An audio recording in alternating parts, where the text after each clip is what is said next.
Hello and welcome to the TFF podcast by Fantasy Football Hub, our first episode of the 2026-27 season as we talk all things Telegraph Fantasy Football. My name is Fergie and today I am joined by two superb TFF managers. Firstly, the fantastic Carl Weeks. Carl, we're back. We were just talking about whether it's either our 8th or 9th season doing TFF pods. How are you? How's your summer? And are you looking forward to the season? Yeah, no, in myself, I'm very well, thank you. The summer's been absolutely gorgeous. By the time we had a sunny summer, a little bit on the hot side, so I haven't really got into the football yet. I am struggling to get out my spreadsheets and everything else. Um, I enjoyed the World Cup. It wasn't the most entertaining, but I had fantasy games playing on, so that gave me interest. And now we come into the exciting and like in my personal life, I don't work anymore. So this will be my first year where I can actually give a little bit more extra time. So fingers crossed, I may do a little bit better this year than normal.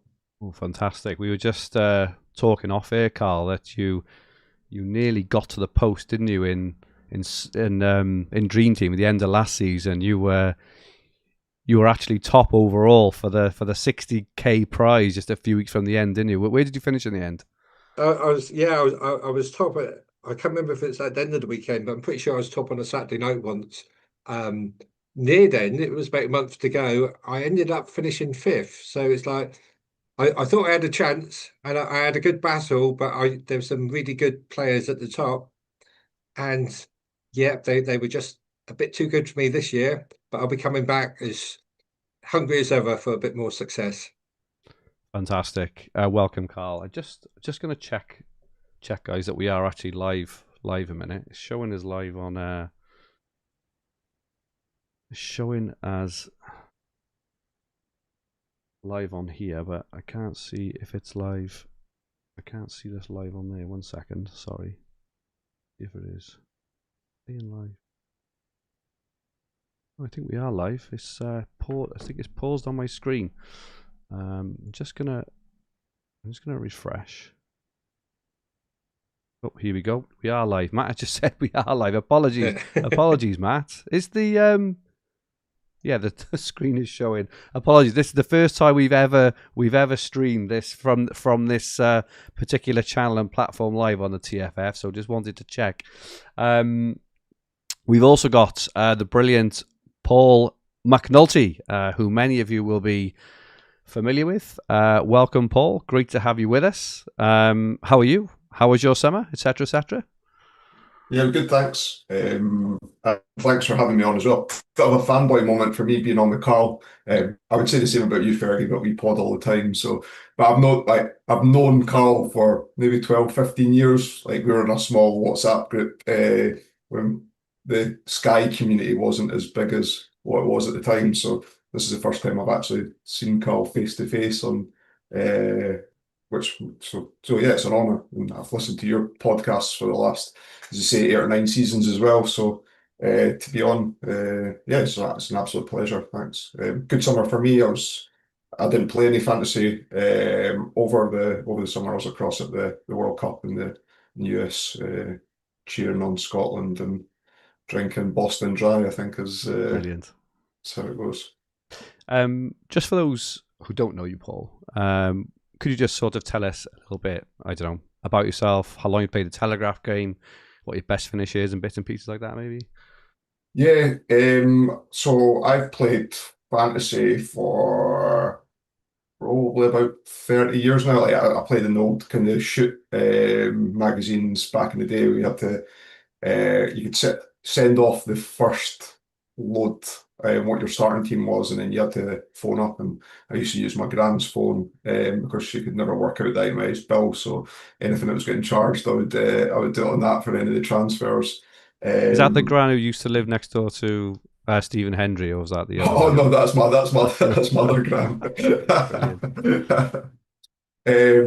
So yeah, I played for quite a while. I'd maybe given up for kind of 5 or 6 years, and then in my late teens, I started playing FPL and Sky again at that point, and then started taking it a lot more seriously. Got back into Telegraph at that point, when the game was all online. So yeah, I won Sky like 3 seasons ago, the World Sky game in its penultimate season before the game finished. But obviously that's not running anymore. So I play Telegraph, FPL, Dream Team, and Cloud as well, which is the new game that Mike Wardlaw and Ian Padden started up. That was kind of based on the Sky point scoring system. So yeah, multi-fantasy football game player.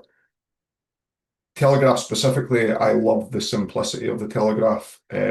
Hence why I love Carl's sections when he talks about player value, because really it is a game of value, and there's no boosters or chips or double points for captaincy. So it's a different strategy in Telegraph than it is to the other games. I don't feel that any player's ever essential in Telegraph, and whilst that term gets thrown about quite a lot in other formats, it's especially relevant in this format, in my opinion. It is, agree. And thanks for that, Paul. And yeah, we will get into it in a second. Just to say hello, as I say, the first time we've ever gone live on the CFF pod, but welcome, Windy. Can't rent, must rent. Jason is in. FPL Spartans, Richie Patel says, hopefully another 2-hour pod to start the season. I'm not sure we can promise a 2-hour pod, but we'll do our best to be as thorough as we can. Matt Woolley says, all that... sorry, is that a start to a sweepstake of length of the pod? He's going for 2 hours 15. Ray is in, and Ray has got his 9-year-old son watching as he's going to build his first ever TFF team. That is absolutely incredible. Hey there, Ray, and hey there to Ray's son. Absolutely brilliant to have you with us and watching us. FF Point Break, Jason Manners, Craig John Smith says TFF was slow this time around, didn't hold much hope. Yeah, they had to rebuild the game from scratch, which is why it was late. So they've done pretty well to get it out, and they've been fixing on the fly as well. I've noticed a few production fixes since launch, which is good. Peter Clinch, my old headmaster, is in. Who else? Who have I missed? Matt Woolley, Kevin Leave, Neil Cheeseman, Johnny Curry, the winner from 2 seasons ago. You learners in FPL Sparta, Luke Wilson, who was supposed to be with us this evening. Luke is still driving home from Alton Towers, but great to have you in the chat, Luke. Welcome. Kaiser Sose and Viney. Thank you so much, everyone, for joining us. So what we're going to do today, we're just going to do a crash course just on the rules and sort of core strategy, where there's quite a few people who are going to watch or listen to this back who are new to the game, including Ray's 9-year-old son. So we'll just give a bit of a breakdown of those, only a few minutes. Then we're going to look, as usual, into every position. We'll look at the keepers, defenders, midfielders, and forwards. Look at last year's data.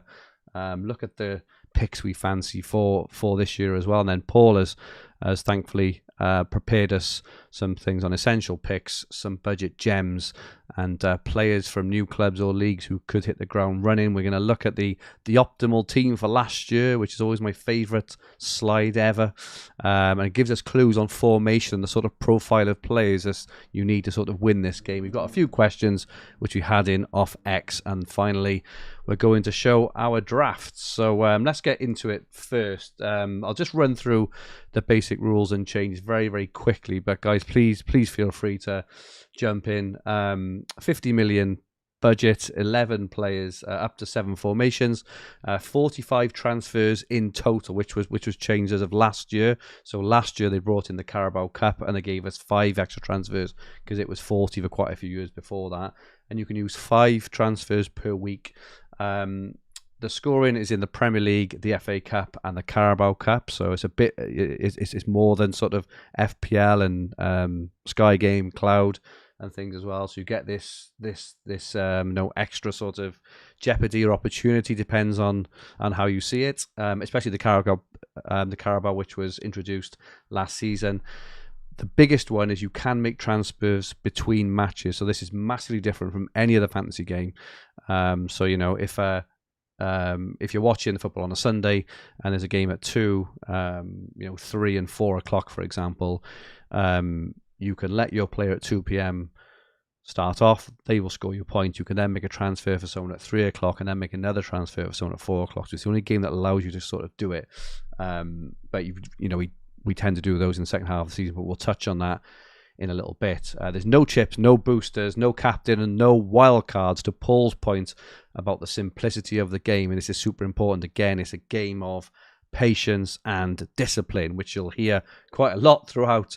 And there's only one key change for this year, as far as I can see. I don't know if you guys have sort of spotted any more, but no more Opta fantasy assists. So I think for the last 2 seasons, TFF started using Opta fantasy assists, which was the same, I think, as most of FPL assists, but also it was using it on Dream Team, and I think they were using it on Sky before as well.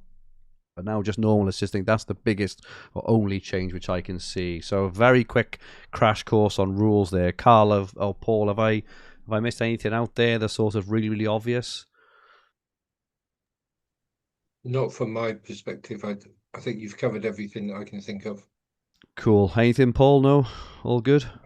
Yeah, that's it. I think it used to be a game of just clean sheets, assists, and goals, and then a couple of seasons, what was it, 3 or 4 seasons back, they added the tackle bonus and this and the saves bonus. And the tackle bonus only qualifies for midfielders, and then the save bonus obviously for goalkeepers. That's the only additional enhancements that I think that, other than the changes to the transfer volumes that you've got per season, that they've kind of made over the last 5-10 years, I think, in terms of adding something. And for me, that worked because it just opened up the player pool, allowed defensive midfielders to be in consideration, which really it didn't prior to that.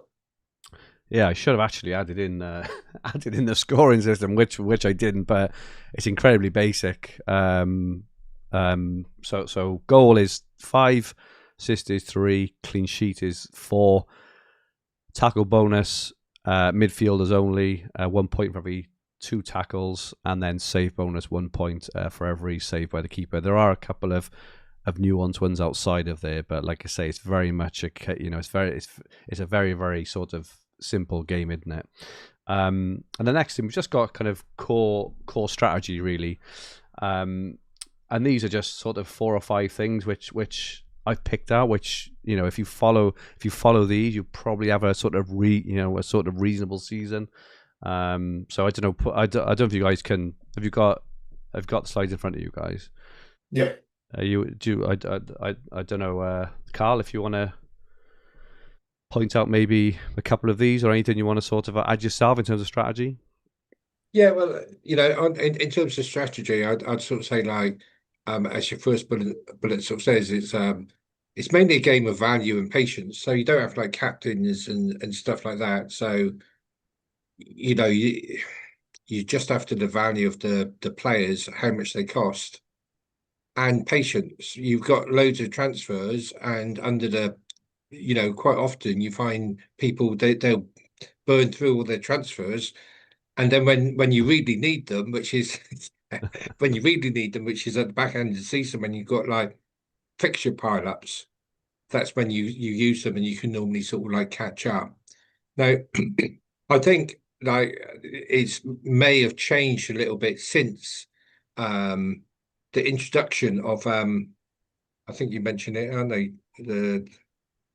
With the introduction of the Carabao Cup. Yeah. I think to me that makes it a bit more valuable to make transfers in first half of the season, because they have sort of like changed the fixtures a little bit, of the way the FA Cup and how they all sort of like the double game weeks you get coming up. So patience is the biggest strategy in the game, but that can be shifted a little bit with the introduction of the Carabao Cup. What are your thoughts, Paul, on the patience factor? We got a sort of mantra, haven't we? Which it gets sort of it gets a bit of stick sometimes, but it's probably because it's seen as boring. But save your transfers are the 3 words we just print on everything, right? But when you're trying to do content, when you're trying to do weekly content, people want to just hear save your transfers. what moves to make, right? That's I guess that does form part of it. And Carl's right. The strategy somewhat has changed for 2 reasons. One, the addition of the Carabao Cup, which didn't point scoring in previous seasons. I think it was last season or the season before that they introduced that into the game.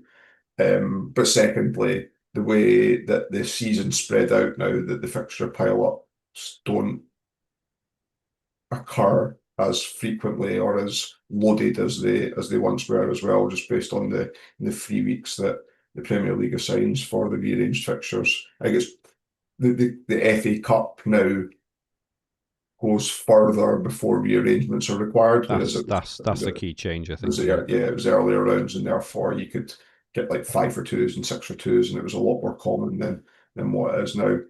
The other one that I would pick out from here, we've got written there, pick players with high expected minutes for the long haul, because you don't get the additional bonuses outside of the tackle bonus and the saves bonus in Telegraph. Appearance points are a higher percentage of total points scored as well. So that's why it's really relevant to pick players that aren't rotation risks, because that consistent stream of even just appearance points over the course really adds up quickly in the game as well. So yeah, picking those players that are assured of starts is important, more so in the Telegraph than it is in other formats as well. Yeah, and just to reiterate, again for sort of newer players, Ryan, who's watching for the first time, and anyone else who sort of wants to learn a bit about successful sort of strategy.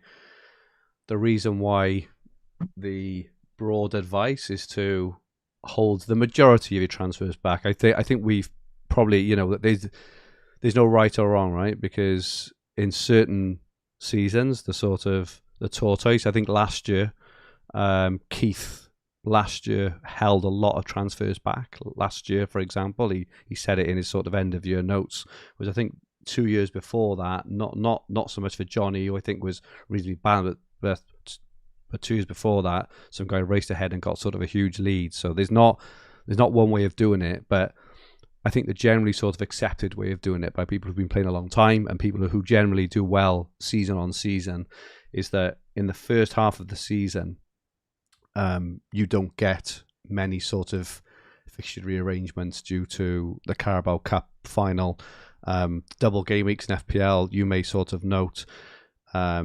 sort of notice they all almost tend to happen in the second half of the season. Now they're not as prominent anymore because Paul alluded to they scrapped.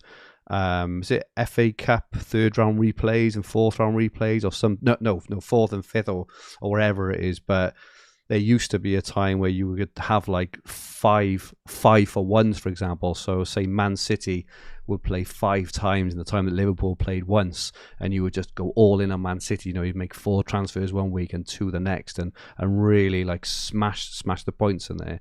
They're not as prevalent anymore, but I still feel like it's still a sort of undervalued thing, and anyone who's been playing for a long time will notice that it's obviously good to get a good start, but you'll notice if you hold your transfers back, you'll find as you go into sort of February, March and April, you don't have to do too much, and you'll very organically climb your league sort of really, really quickly as people are sort of running out of transfers and things. So that's just a very sort of quick explainer is, save more than half of your transfers the second half of the season is probably fair there.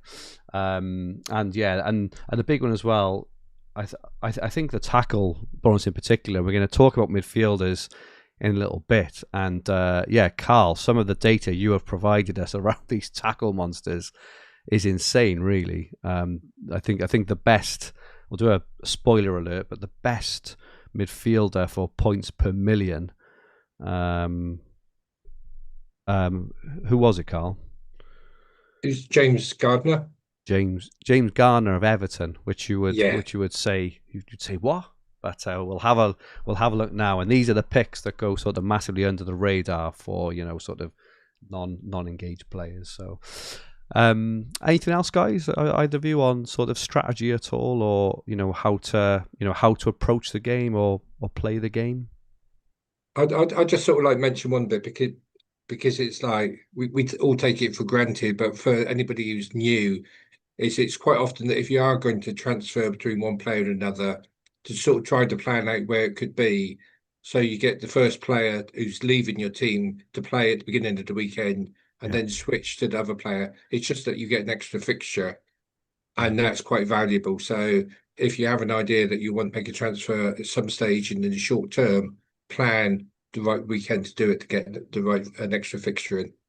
Yeah, And one of it's worth adding to that point and elaborating more on that as well, that if your player's playing in a game, so say Chelsea play at 2 o'clock and you've got João Pedro in your team, and then there's a kickoff at 4 o'clock and you wanted to transfer to Brian Mbumo for Man United's fixture, even if you make the transfer mid-game, you'll still receive all the points that João Pedro would score in that Chelsea game, regardless if at the point in time you make the transfer he scored those points or not. You'll get all the points that he accrues for that game prior to then picking up all the points that Brian Mbumo would score in the following game.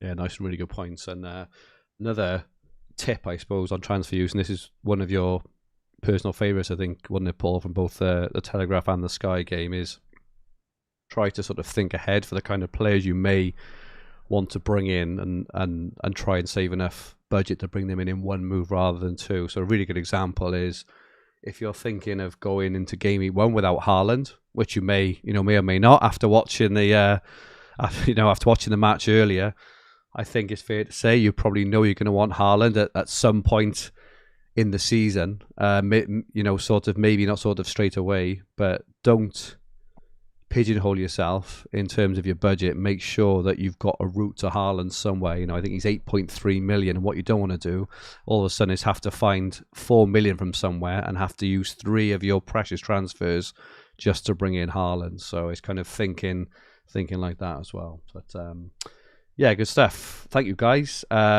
Craig says no points for FA Cup penalty shootouts. No, there's not, Craig. They did it. They did used to do it. I remember. I can't remember the keeper. I think it was a Palace keeper. I'm probably talking about 15 years ago now, where he made I think it was 4 saves in an FA Cup game or something, or FA Cup replay or something along those lines. I remember getting something 25 points or something for one keeper for one game, which is insane. But yeah, they don't do that anymore at all. No points there. Okay, shall we have a look at goalkeepers, Jen? Not the most exciting one. There's normally sort of a pool of 4 or 5. But Carl, I don't know if you want to give us a bit of a lowdown on any sort of observations or takeaways you had from last season. Goalkeepers, I think, as you sort of say, they're a bit on the dull side, to be honest. I presume if we got the graphics up on the screen. Yes, we have. Yeah. Yeah. Okay, so that people can sort of see them. So there's sort of 4 tables on the slide. The top point scorer, so who's got the most points regardless of how much they cost. Points per million. So this is just a bit of a value perspective. And then the third table is points per million per game.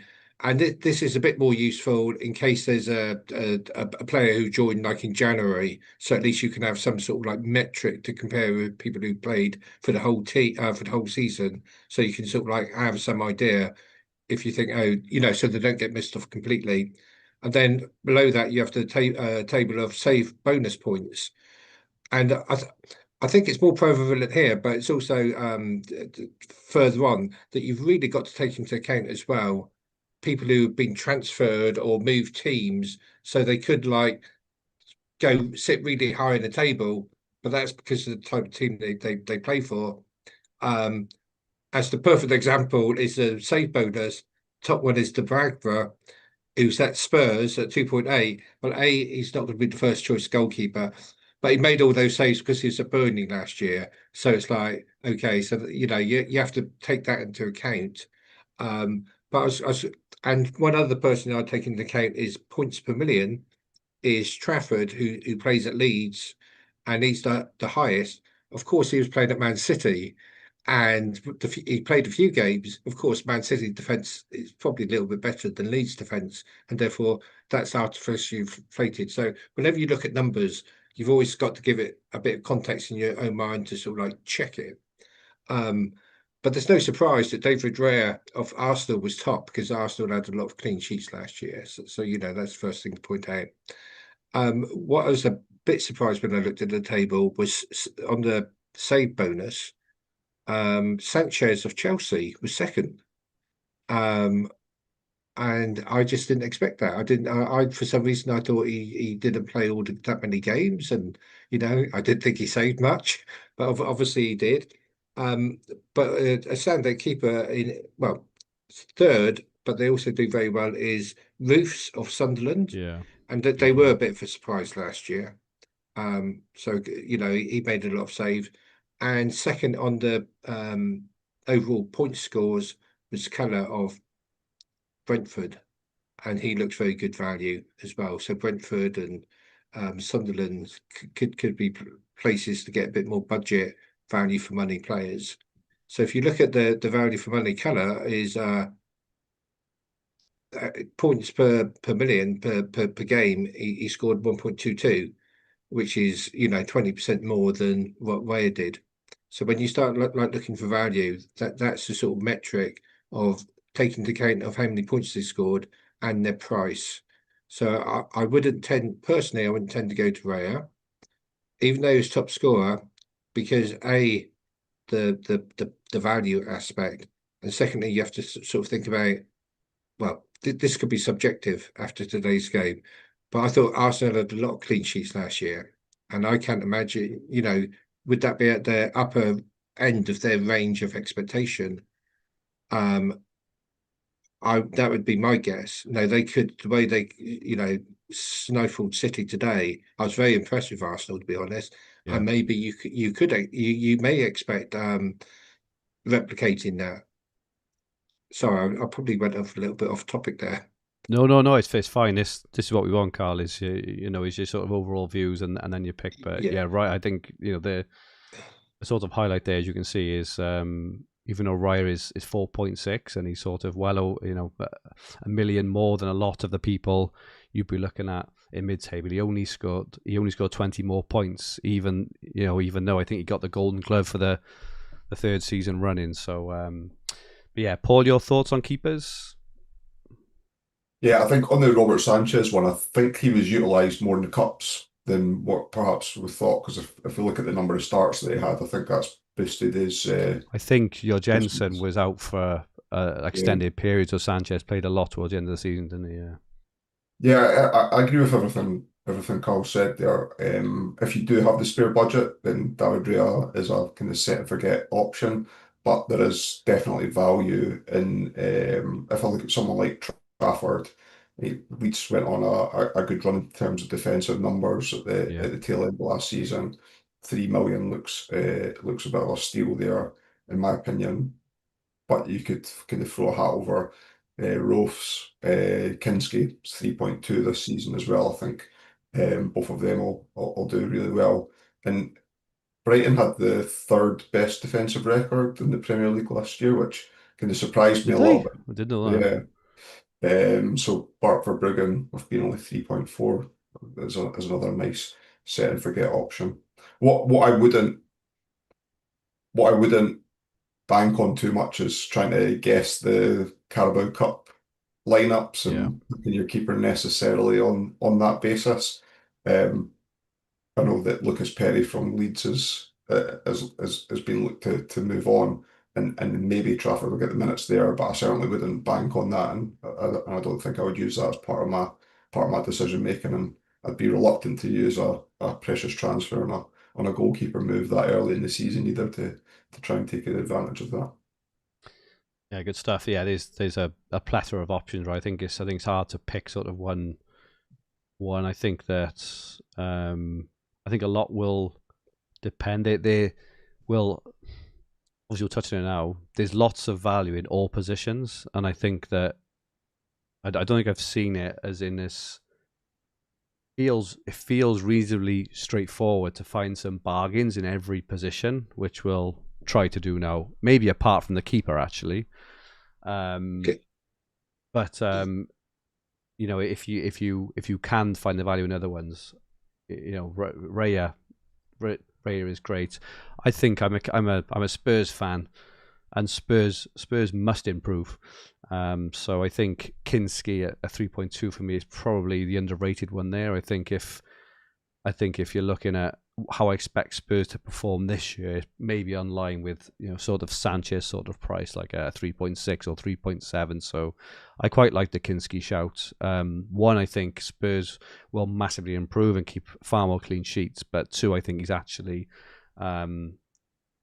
a top keeper who has the potential to make lots of saves as well as that. So even if they are conceding lots of saves, so I think that Kinski is probably my number one. I think the one to maybe just have a look out, and it may be a red herring, but it looks like Martinez might be off. It looks like Villa may be potentially signing a new keeper, but if they don't, Bezo, who is the sub keeper for Villa, is 2.2 million, which would be absolutely ridiculously cheap. But I thoroughly expect Villa to to sign a keeper. So. Plus, with the transfer window still being open as the game starts, yeah, I'd probably avoid that for the reasons. You've always got the temptation that if you bring in a 2.2 million keeper to use the funds elsewhere as well. Of course, that's it. Back like the point that you made with Haaland earlier on, I guess would be the same point here, that there's nowhere to move on to without using two transfers rather than one.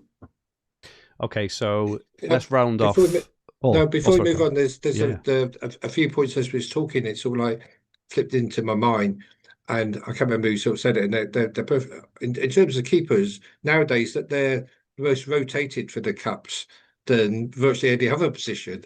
So that's a good point to have made that. And you sort of like made it the point in terms of Spurs. But I think in defensive positions, goalkeepers and defenders, which we move on to next, we're going into this coming season a lot different than with new managers. Yeah, it's good point. And you just don't know how they're going to play. I know Crystal Palace have changed their system quite a bit. So those types of players like Henderson, even though he done well last year, God knows what we're going to be like this year. I think we're going to ship quite a lot of goals because we're sort of like pressing a bit further upfield and being a bit more exposed. But you've got everything. I can't remember if it's right about Man United manager Carrick. He's like the 8th or 9th longest serving manager, and he only mid season last year. And it's like, yeah, I know we laugh, but luckily on the points per million, you got Rufus and Keller, the top two. That they haven't changed their managers or the Brighton ones, so you can have a bit more trust in them. All the other ones, you have to sort of like apply a bit of like, what do you think the manager's going to do? Is it going to improve or make things a bit more open at the back to get a bit more attack? Really good shout. If you had to pick one premium and one budget, who would you go for, Paul, out of keepers? Raya and Trafford. How about yourself, Carl? Well, you'll see my keeper later on. So I've gone for Forest, but from that, I'd probably either go for Trafford or Rufus of Sunderland. I wouldn't go for a premium keeper. You've gone for Sells then, have you, Carl? Sorry? Have you gone for Sells then, have you? I've gone for Sells. I've gone a bit heavy on Forest at the back. Oh, okay.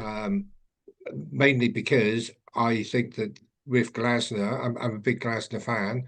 I think he will do fantastic at Forest. I think they'll perform much better than people would expect. And I think in the Cups, he's always played a strong line out.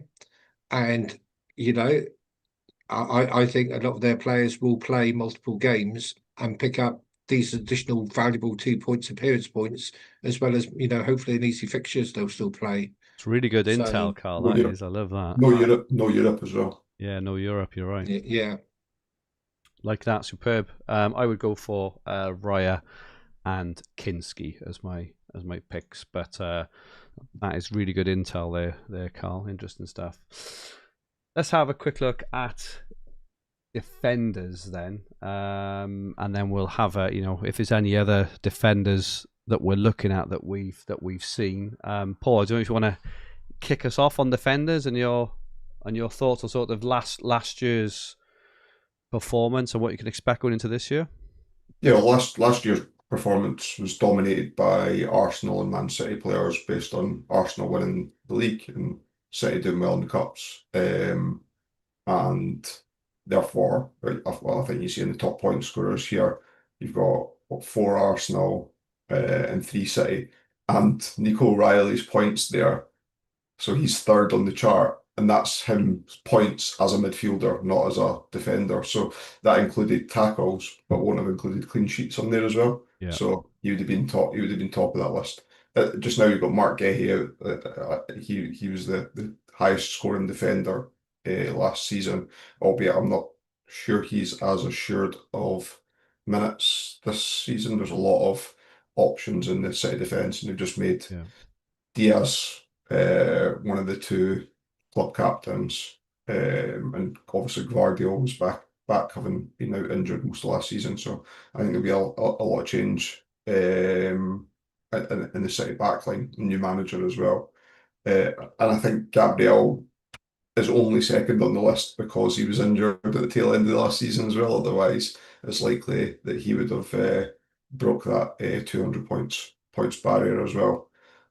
So I think historically, and Carl and Luke Wilson talked about this quite a bit. We've seen a shift over the last 2 or 3 seasons. Yeah. And back in the day, it used to be setting up a solid defence. And I'm thinking more, even going back in the 15, 20 years with that Chelsea team that had Peter Cech in goals and John Terry and Ricardo Carvalho and Ashley Cole, and was it Boswinga that played the right back that season, or Paulo Ferreira was one of the seasons as well. The base was find the block defence from the team that's going to do really well, and that's where all your value is, and find much more, certainly over the last kind of 2, 3, maybe even 4 seasons, that it's not been as prevalent a tactic there. I'm not saying that I would negate or forgo premium defenders or even going to 4 at the back necessarily.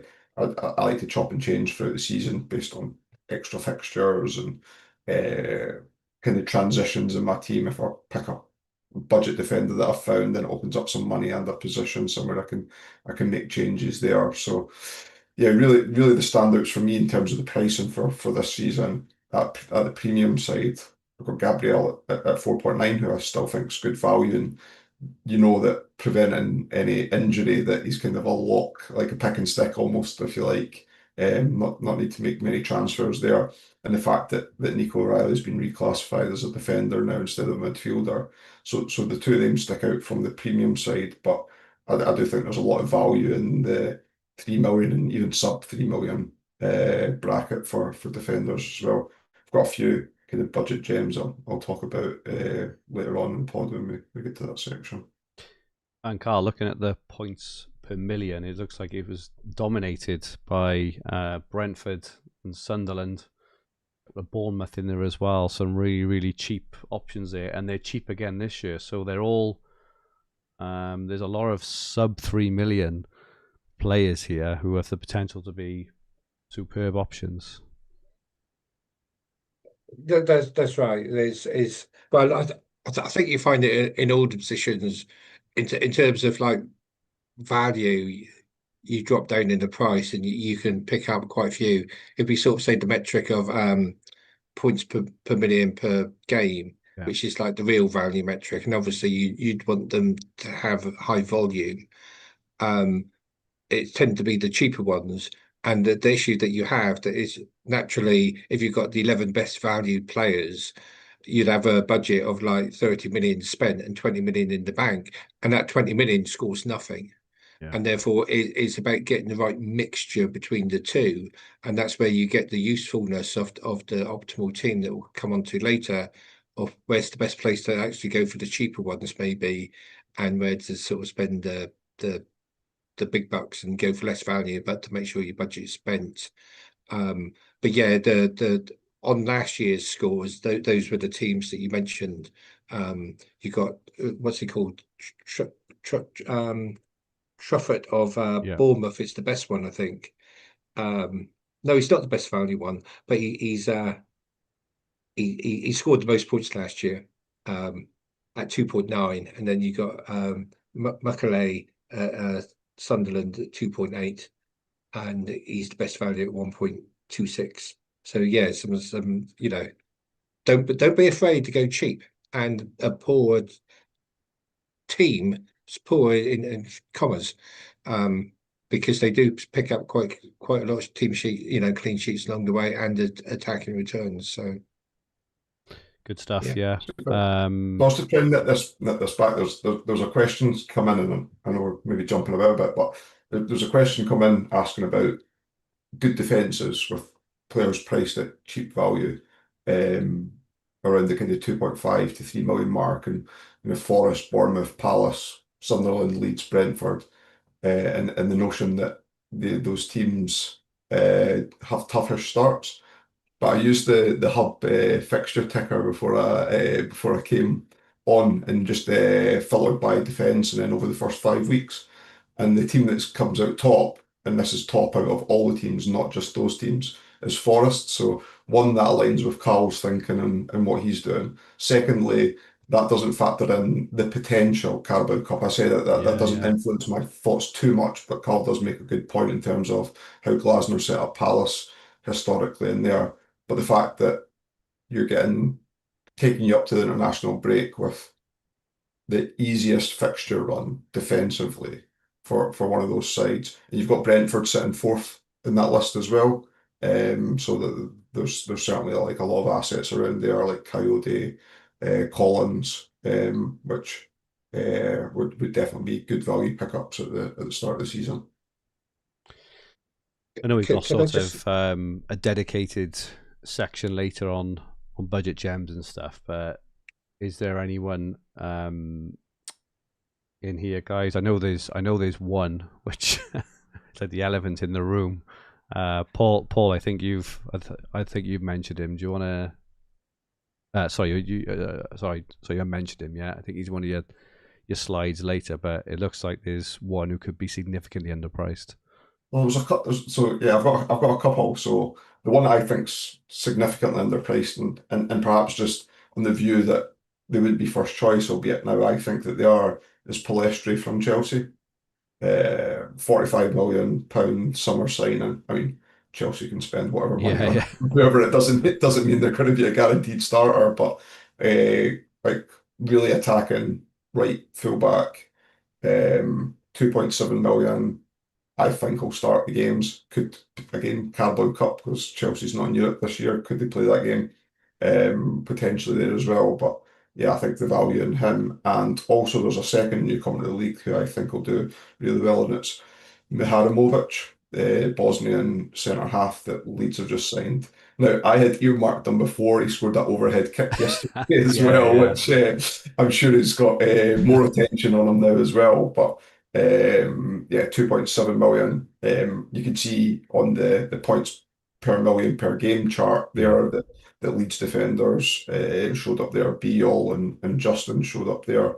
But the new Bosnian centre half is only 2.7 million also. And again, I think that he could be really great value. Yeah, nice. Yeah, I think Leeds are priced incredibly cheap, aren't they?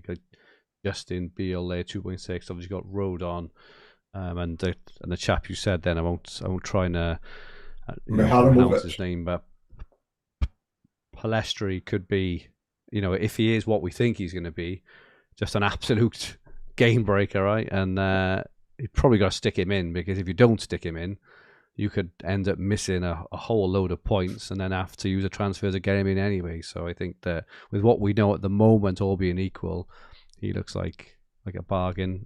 Just another one or two I'd call out. I think Lacroix was probably priced as potentially a Palace asset at 3.7.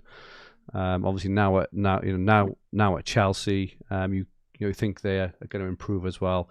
probably wouldn't go for a double up on Chelsea to start with, but there will probably be points in the season where you may want to do that. So I think he's quite cheap. And interestingly, I just had a look at that. Well, everyone had a first look earlier at Jeremy Jacquet, the new Liverpool centre-half, who apparently earlier had the game of his life. Clean sheet, scored a goal, was absolutely incredible apparently, and he's 4.1 million, which is probably a fair price. I think they've priced him well, because again, he's another one. If they'd have priced him at sort of low or even mid threes, everyone would be all over him. So they've priced him really well. I think O'Reilly at 4.2 for Man City can similarly be a game breaker. Just in terms of if he shows anything of what he showed last year, clean sheets, goals, assists, everything really. So he'd be my one as well. There's a shout in the chat for Alexander said Maguire at 3.3 does look cheap. Not sure if he definitely start the season. I'm not sure if he keeps his place or not. But any other Aina for 3.1 for Forest. I'm liking Carl's confidence in Forest. I think he's a good price as well. If going that, I'd prefer Williams, but at the exact same price, 3.1 million. Are they the same price? Yeah. Goodness me. I thought Williams was a bit more expensive, but I thought I saw a tweet on Anna. I'll put him in my team anyway, but I'm going to monitor about will he play. So somebody sort of said when there's watching Forest play, that Glasner every time he touched the ball was shaking his head. Now I don't know whether, obviously when you're on Twitter you get all sorts of rubbish out there. I don't know if there's any substance in that tweet, truth in it or not. So Glasner has very high standards, and he expects everybody to put in their shift and everything without seeing the game, and just sort of saying double check press conferences and any information that may come out of Forest about whether he will be starting or not. I don't know. Was that Aina? Sorry, Carl. Was it? Yeah. Oh, flipping heck! I got him in Dream Team as well. Yeah, well, I'm just sort of saying, just be aware. It's like maybe nothing. No, it's just like that. one random person said it, and I thought, maybe. Yeah. I don't know.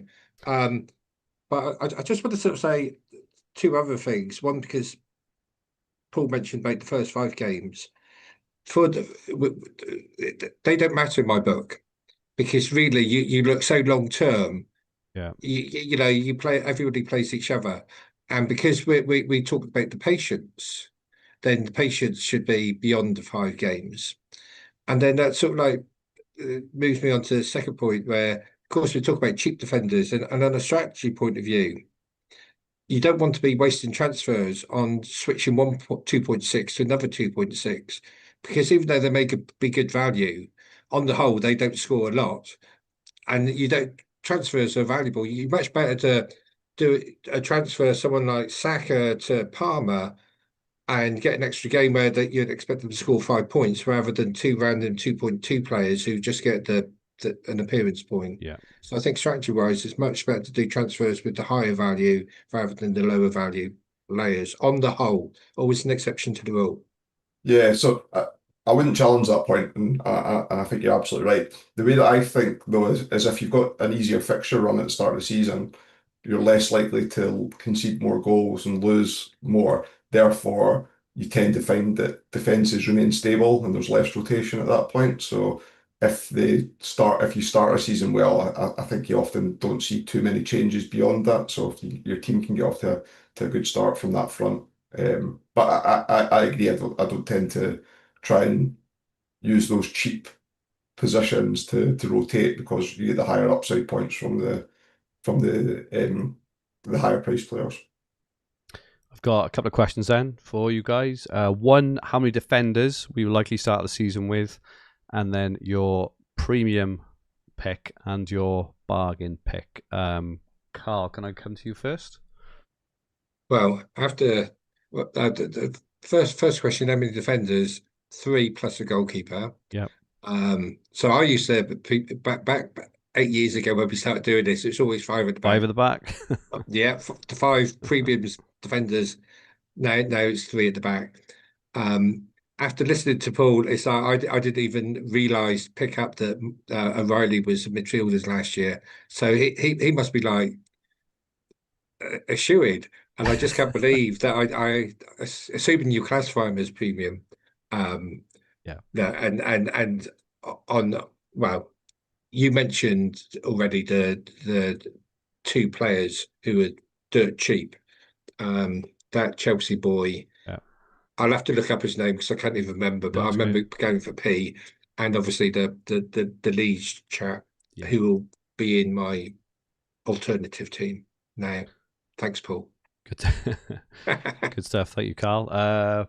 Paul, will you be 3 at the back, 4 at the back? Yeah, it'll be 3 at the back, and one of the main reasons, and we're going to talk about midfielders coming up, is I just think that there's a lot more value in midfielders, and I think the pricing's been generous, I feel like, on some of those players as well. So I just think you can pick the best value team based on the best value players, but you then get left with a abundance of money to use, and you want to use that on a kind of more guaranteed stream of points, and therefore beefing up some positions in particular midfield. So yeah, 3 at the back I will likely play. I'm not ruling out 4, but it is likely that I'll play 3.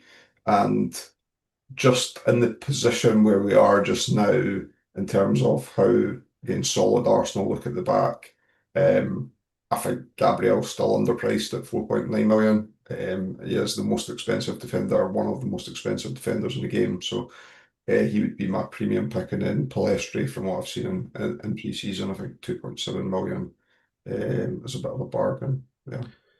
The only, I think I'll probably start with 3. We haven't mentioned him yet, but the only way I might start with 4, because I just think that Mosquera at 3.7 is obviously way underpriced, because obviously when they release the game, you can't release all the Arsenal defenders at that much. He looks like, based on what we saw earlier, that he is going to be Saliba's replacement, and I know I'm probably going to want O'Reilly, Gabriel and Palestri.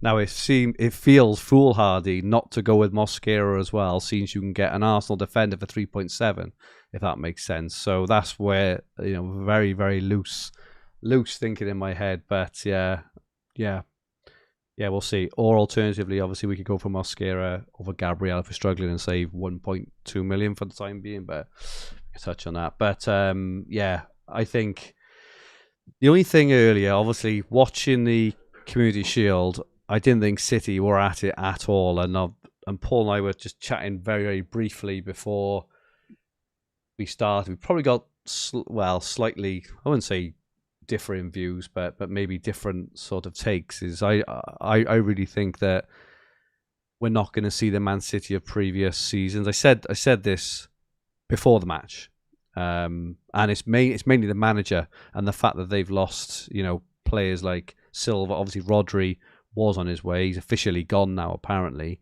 It's a bit of a sea change at City, and I'd be surprised if they can just hit the ground running. But saying that, the positions that Nico O'Reilly was taken up in the first half earlier, for anyone who watched the match, he was doing what he was doing last season, starting at left back, and when the defending he was at left back. But when City were in possession of the ball, he was sort of up in the number 10 position. So he's still going to be, he's still looking good. So O'Reilly and Palestri, but a big shout for Mosquera, who looks like he'll probably get the first, even if he gets 5, 6, 7 games of the season.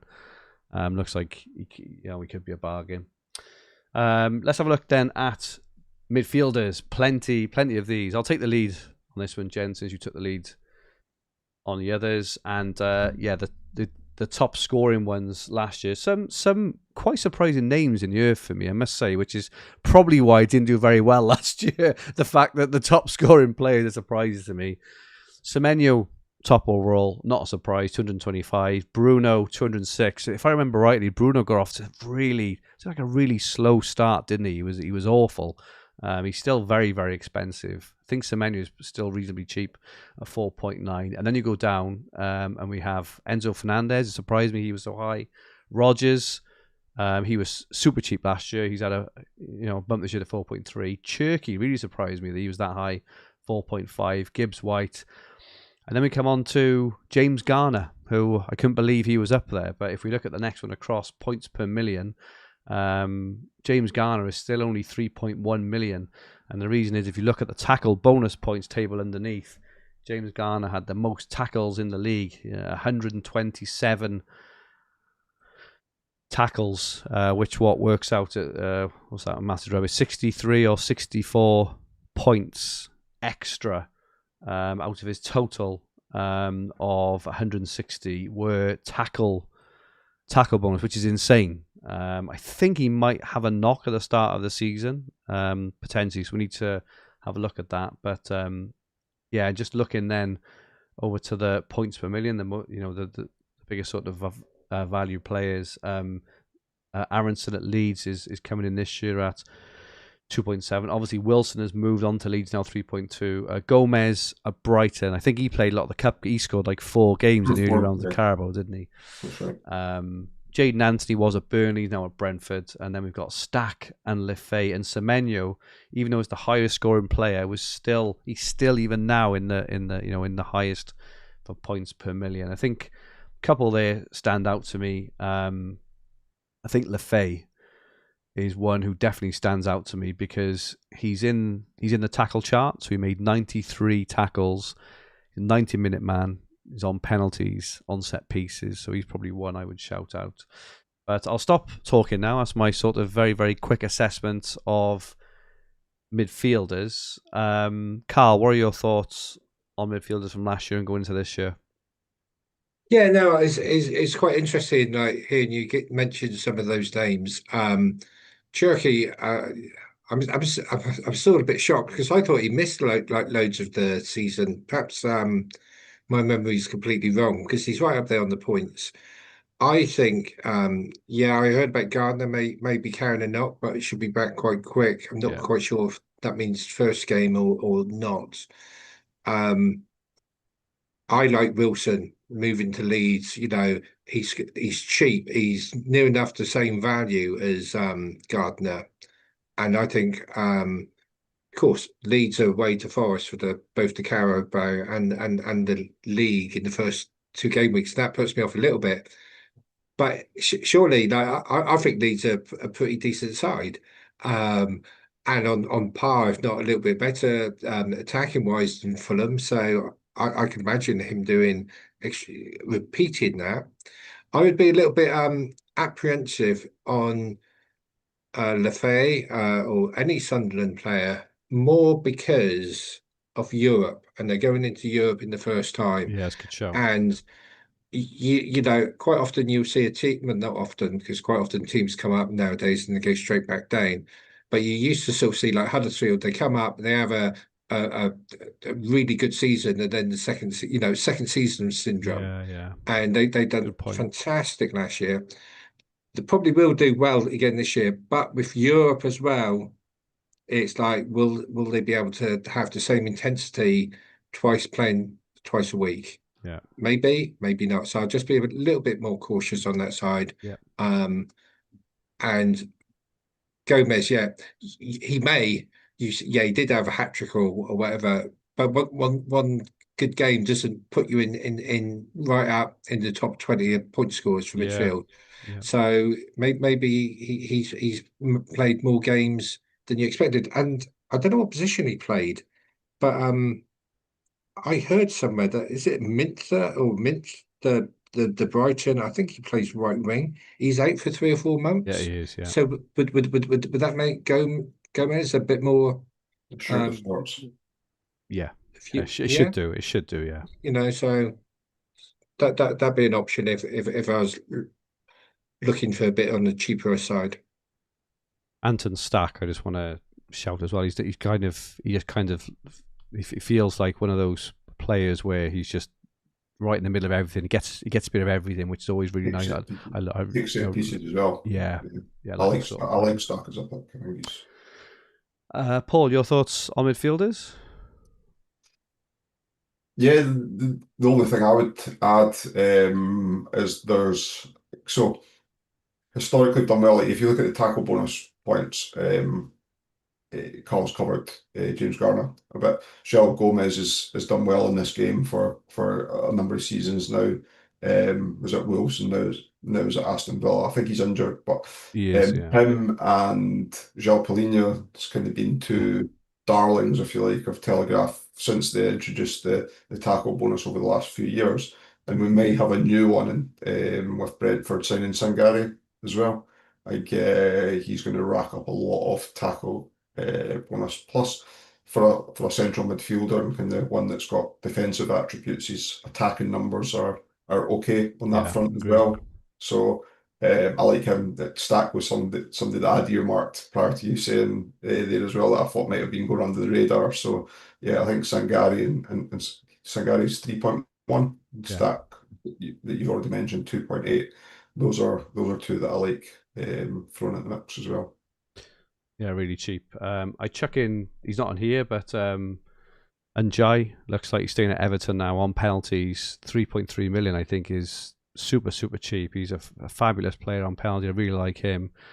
And another player, just watched it earlier. I was very interested in Solis price. This new Arsenal winger.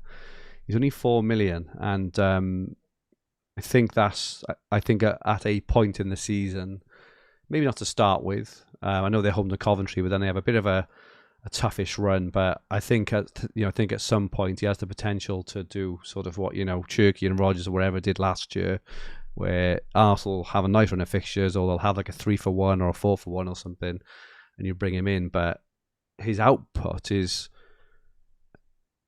unquestionable in terms of just crazy. He had something like 50 goal contributions last year, or something crazy like that. And no, it's not 50. Sorry, but it's crazy numbers. Ignore the 50 comment. But even this preseason, he's had about 6 or 7. You're running fake stats with Carl on the pod. I don't know where I got 50 from. Then is that right? It's not right. It can't be right, can it? Unless it was like in all competitions or something. But anyway, his output's insane, and he's also had a goal and about 5 or 6 assists in pre-season as well. So, and he looks to have nailed that left-hand side. Trossard has gone. Martinelli, who wasn't really in the team anyway, wasn't even in the squad earlier and stuff. So it looks like Solis at 4 million could be a good shout at some point in the season as well. Any more shouts for any more mids before we move on? The one thing I would say is I think that Semenyo's grossly underpriced at 4.9 million as well. Like, considering he was the second highest point scorer in the entire game last season. He started, whilst he didn't have a particularly great game, no City player did today, he has had a good pre-season as well. So I expected maybe a bigger jump for him. So I think he's one of the early locks for me, I think. Yeah, I do find with the Telegraph in particular that they keep the expensive players really expensive, but they can sometimes be quite slow to increase the prices of, it's rare you'll see someone jump from like 3.5 million to 6 million, right? They feel like they always have to put this interim step. If Semenyo has another season like he did, he'll be 6 million next year, right? So, but yeah, I do. I do agree at 4.9. He looks insanely cheap. Thanks to a couple of people in the chat said about Brighton, Viney and Spartans. Brighton are playing 2 European fixtures. Actually, one this week, pre-game week 1, and next week. And apparently Gomez limped off yesterday. Oh, Solis had 17 goals and 23 assists. What's that? 40 goal contributions. There we go. So I wasn't that far out, but that is crazy stats. I think it was in Belgium, was it? I think the Belgian league. But ridiculous numbers. 17 goals, 23 assists is absolutely crazy. Thank you for that, DM Holmes. I don't feel as silly as I did a few minutes ago when I said 50. 40 is still. Can I say though? I wouldn't sort of say you're not far out when you're 25% off. I was also going to say that as well, but statistician, Carl, so it's all good. The statistician, Carl. I think it's quite a sensationalist number, 50 to 40, isn't it? If it was 50 to 25, it would have been really silly. But I'll take the 40. Crazy. Oh no! Hang on. Solace total goal involvements in all competitions 51, 22 goals, 29 assists. There it is. That is crazy, and he's 4 million, albeit, like I say, in the Belgian league. But he's maybe one who could be underpriced, is what I'm saying. At 4 million, I think he could be good. I might put him in one of my teams. Thank you, can't rent, must rent. Really appreciate it. Solace at 4 million. That's crazy. Let's move on to forwards. Carl, do you want to kick us off with your thoughts on the forwards?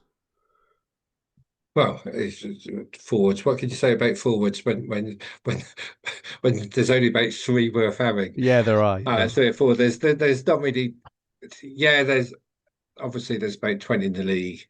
Without doubt, Haaland is top of the shop, as it were. Of course, I don't think he's particularly great value, and hence you can comfortably go without him. And don't be afraid of going without him. I've got him in my team. He's in the optimal team, if that's a bit of a spoiler alert. But he only scores 0.73 points per pound per game. So you go elsewhere. The best, Thiago of Brentford bangs in the goals. Penalty taker.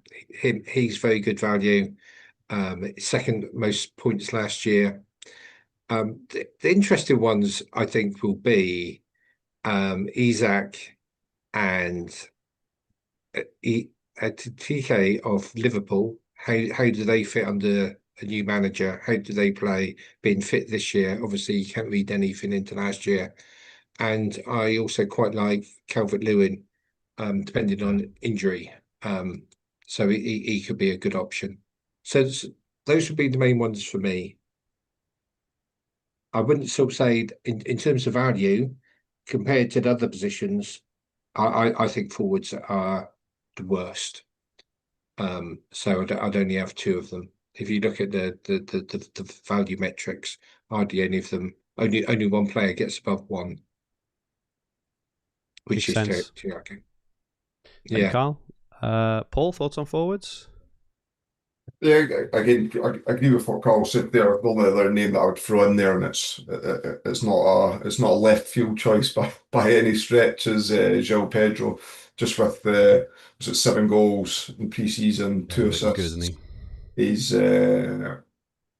looks like him being omitted from the Brazilian World Cup squad has done him and Chelsea the world of good from that sense. And I just think under Alonso that he's going to do really well, and he's going to be good for minutes on there as well. Again, going to that value point, I base my team on value and then look to layer where I think expected points would come on top of that, or that the kind of guaranteed stream of points, if you like. And I think João Pedro meets that criteria for me. So I think it's likely that I'll start with him as well. In terms of Chelsea, because I should have mentioned him. He's in my team. It's not like I overlooked him completely. Have Chelsea got any other centre forwards? Like last year, like they just signed Welbeck. They just signed Danny Welbeck. Of course they got Welbeck. Yeah.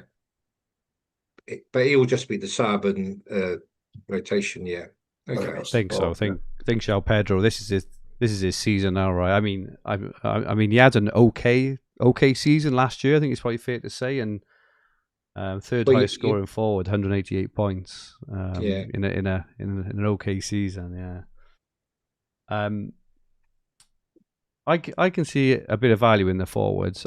Sorry, it's worth mentioning as well. Obviously, so far, again, for the sort of newer or more experienced players, that the reason we focus so much on value is you probably have to have at least 3, if not more. 3 or 4 people who are super cheap in your team to kind of enable, the sort of bigger hitters such as the Brunos or the Haalands and stuff. But obviously there's no point in making a team worth £30 million and leaving sort of the 20 back as well. But I agree with your point on forwards. I do think there are a couple I'm interested in though. I think the Calvert-Lewin is, as mentioned, is really, really cheap at 3.9. Expect Leeds to improve. I thought Leeds towards the end of that season really, really improved, and I think they're going to have a good season. He's on penalties. I think he's super cheap. I really like him. The one who's caught my eye earlier, I can't believe how cheap he is. Igor Jesus for Forest, who looks to be their number one forward. We mentioned earlier, Carl, that you really fancy Forest this year. I'm not sure if it's him or Gibbs White who are on penalties, but 3.4 million. And bear in mind, I don't think he played like all season last year. He certainly didn't start the season at first choice. That's weird, right? Yeah, he played a lot of Europe, didn't he? So, and he managed to score 130 points. Maybe playing 2/3 of the season, for example. So I think he's super cheap, and I'm really interested in him, actually. João Pedro, obviously, as well. I think Thiago is still super cheap at 4.6, considering what he brings into... He scored 196 points. And it's not a one-off, right? Because he did really well the previous year as well. So, and a couple of other cheap ones. I probably wouldn't go for them, but...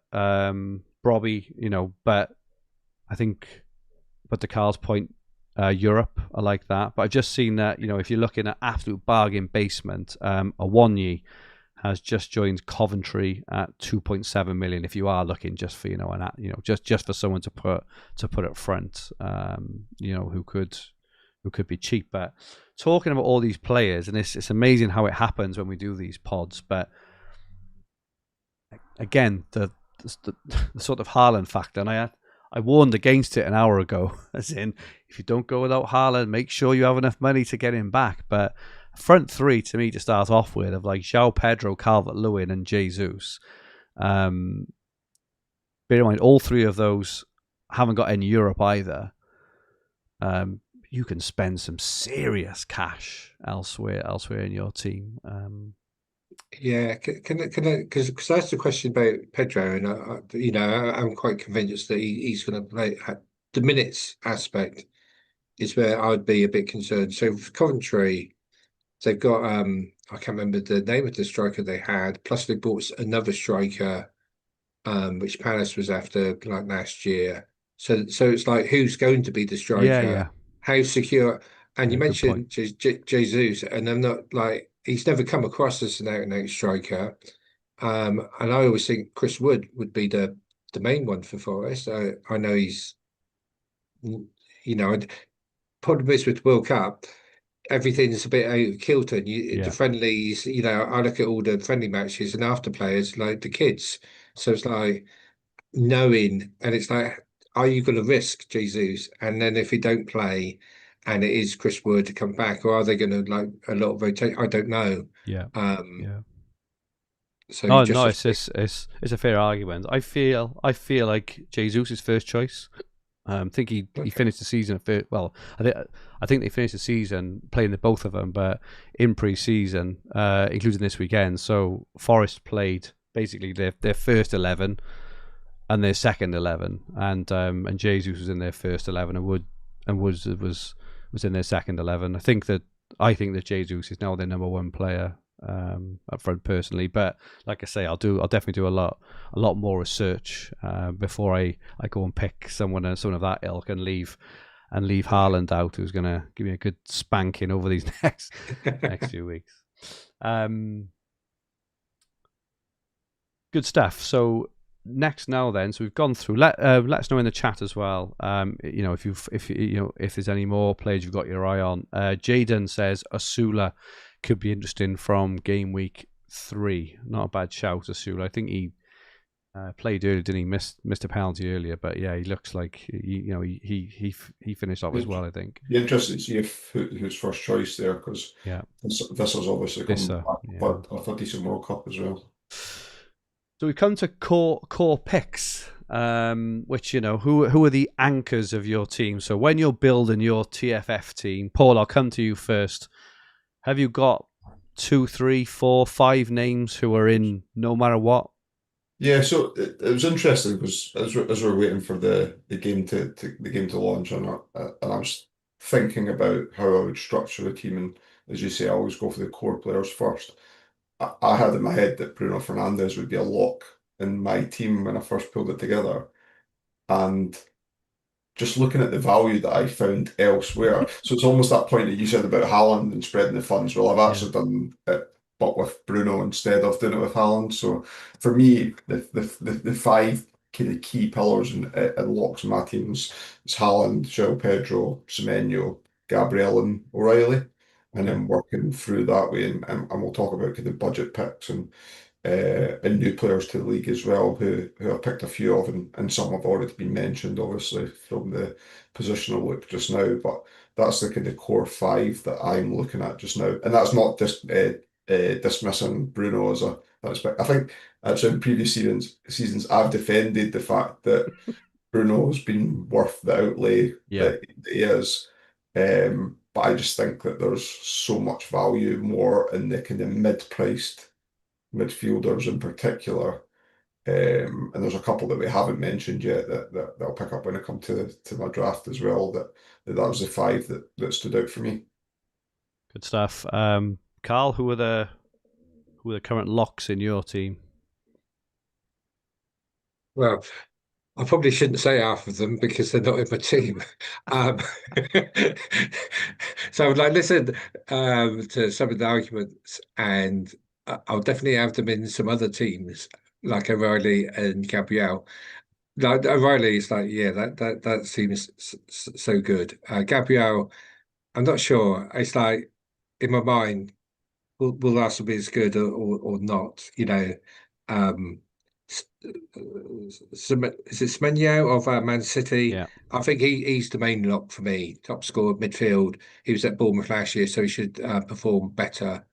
I wouldn't sort of say anybody else is a lock. Maybe either Gardner or Wilson. Probably Gardner. Wilson, I sort of shy away a little bit from. And this is nothing from the value perspective. If the League Cup didn't count, I would be more inclined to have Wilson in my team. But if I think they may get knocked out because they can't be bothered to turn up, and Forest will, then I'd rather have somebody who'd have extra fixtures in the first 3 months of the season. If that makes sense. Yep. Yeah, for sure. Well, I picked these 5, but I'm wavering maybe on 1 or 2. So I think Bruno is in for me. He is expensive, but I like the fact that he's pretty good on tackles as well. He gets quite a few points for tackles. I think United last year obviously were hopeless for most of the season under Amorim. They were awful, and I think he still ended up wherever it was, the second highest player. So I expect United to improve massively this year, and I expect his output to improve massively as well. So yeah, I just really I can't. And looking at the difference between Bruno and Haaland is 1.8 million, which there's a massive upgrade in there somewhere, right? I think O'Reilly and Semenyo. Gabriel, I would have said 100% at 4.9, but I touched on it earlier. Just Mosquera at 3.7. I do expect Gabriel to probably outscore Mosquera. Obviously, I'm thinking of the first, I don't know, whatever it'll be, 8 or 9 games while Saliba's out. But what I can do with that 1.2 million is super interesting, I think. It could allow me to get O'Reilly, Semenyo, Bruno, maybe even Raya, for example. Maybe that's an upgrade from a Kinski to a Raya or something like that. But I had to give it more thought. But I don't think I'm sold. I don't think I'm sold on Haaland, which obviously could come back to bite me massively. But I'll need to make some decisions this week, and it's back to the strategy thing, right? And we haven't really mentioned ownership before in terms of strategy, and some people use ownership as a super important metric for how they choose their team, and some don't. I generally kind of do sometimes, just to sort of stay with the pack. If Haaland is looking like he's going to be 70% owned, and they home to Bournemouth, home to Coventry, and home to Sunderland in game weeks 1, 3, or 5 or something, and Palace, as you already mentioned, Carl, Palace, who may struggle a touch, they're away to them in game week 2 as well. I need to give it some serious thought, because if he blanks, everyone blanks, right? 70%, so it's fine. If he's lower than 50, I may be tempted to go without him, for example. But that's just sort of one of the things I think about when I choose a player or not. But yeah, other than that, I think everything's up for grabs. I think there's so many incredible options and so many variations of team you can have because of the different options. Like, from a Palestri 2.7 to a Garner at 3.1 to a Calvert-Lewin at 3.9. I think there's really, really cheap players in every position. That means we can, should see hopefully a huge variety of teams. So they're our core picks. Budget picks. Obviously, we've talked a lot about budget picks. I don't know, Paul, have you got any more under the radar we haven't talked about at all so far? On the cheap side, the only other player that I've got highlighting again, if your budget is constrained in the game's price, James Hill at Bournemouth up at 2.6 million. Yeah, good shout. So he's cheaper than anybody that we've talked about thus far. So if you are stretched budget wise, I think that James Hill will have another solid season. He looks first choice alongside the new centre half that they've just brought in, Silva, who will replace Senesi from last season. So it's Hill and Senesi, and now it's Hill and Silva. So same point Carl mentioned earlier on, they play in Europe, so I do expect perhaps regression domestically for Bournemouth, but at 2.6 million, I don't think you can go far wrong with him as a pick. Carl, any budget players, cheapies we haven't mentioned thus far? I know we've mentioned a lot, obviously. I haven't, but you have mentioned, both of you have mentioned a lot, and it's like, okay, I've picked up a lot of knowledge of players I'm going to have in various teams now. So yeah, but I've got no others than the ones we've already mentioned. Superb. Let us know in the chat anyway if you've got any more. But yeah, we've mentioned a lot there in every position, right? There's so much across the whole game. I think the only position is not a super cheap player we'll be interested in is the keepers. I know you can get, kind of the Ipswich keeper for 2.5 or whatever it is, but when you can get Spurs or Brentford or Bournemouth keeper for 500,000 more, it doesn't really feel worth it. But in every other position, I think there's lots of cheapies. Igor Jesus 3.4 up front is a crazy price to me. Good stuff. And then just a little bit on sort of new or moving players. We've mentioned a couple of these already. So just from left to right on this, Morgan Rogers, he was obviously fantastic last year at Villa. Got off to a flying start on his debut for Chelsea yesterday. Has had a price increase. Think he'll do well. I think he'll play lots of minutes this year. Any thoughts on Rogers for starting to you? I don't think I'll start with him. He's at that really awkward sort of price point, I think, of 4.5 or whatever it is, when you're not 100% sure how he's going to do. Are any of you guys tempted us to start with him at all? No, I saw he scored today. He scored. Was it today or yesterday? Yeah, yesterday. I think he'll do well. Yeah, I do. Yeah, he's a bit of a wait and see for me. Just I think to your point, there's a lot of good value already around that point, and there's a player that we've not talked about yet that I know's in Carl and I's draft as well. I'm sure we'll get on to that's cheaper than him as well in that mid-price bracket. So that's more the reason I've found alternatives rather than me thinking that he's necessarily a bad asset. Superb. The second one here is Mamadou Sangara. So he's all the hype, he's all the rage in the FPL world, because apparently he's a DEFCON monster. I think he averaged 14 DEFCONs per match last season where he was playing. Scored a banger of a goal yesterday as well for Brentford, even though they won 7-0, so it's probably sort of poorish opposition. But 3.1 They were million. playing in Frankfurt. I don't know what type. Okay. I think it was. I don't know if it was like a full strength team that they put out, but Yeah. if it was, then that's some marker. But yeah, he looks the real deal at 3.1. We mentioned earlier about a tackle bonus. João Palhinha a few years ago, when he was at Fulham, used to score like 4 or 5 points every single game because he would make 5-6 tackles every game. Crazy, and this guy has the potential to do the same. So he probably, while you think he's not the most exciting of picks, if he's averaging between 4 or 5 points a game, that means that if you pick an attacking player, they have to they almost have to get an attacking return every match almost to keep up with him. So he's the kind of player that keeps your score just ticking along, even in the bad weeks, even in the down weeks.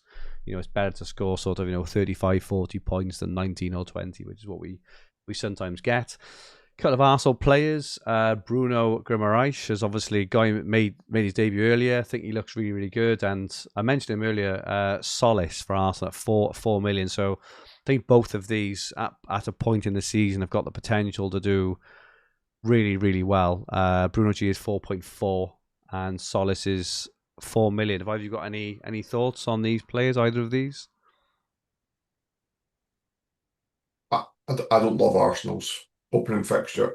I like their opening fixture, but I don't like their opening fixtures. Yeah. And it would be interesting to see the kind of rotation when they go into Europe. In my opinion, they've got quite a lot of players and I still think they'll go to the market for another left-sided player as well, especially if they sell Martinelli. So I don't want to be messing about with too many transfers early doors. So I think that's the reason mainly for not going on from my perspective. Any interest, Carl, in Bruno G?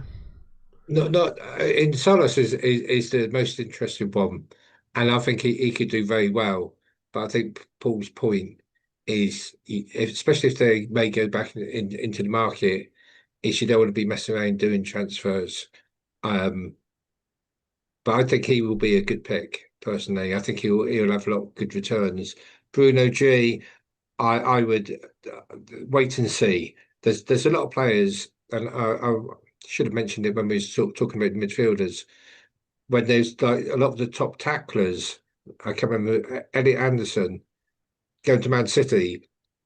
Well, if you've got the ball for 90% of the time, you won't be doing as many tackles. And so people who move clubs, even though they're top players, you'd want to sort of see how they fit in the system in their minutes, because Arsenal just looks so good at the moment. He will play because he's a class player, but he won't be as essential as when he was at Newcastle, when things were a lot more he dictated, whereas now he's just a good player within a great team. A really, really good point. And you mentioned him. Final one on the side is Elliot Anderson. Obviously moving from Forest to Man City. Agree on the tackling point. He smashed the DEFCONs earlier this afternoon, but obviously he was playing against an exceptional Arsenal team who, he won't be playing every week.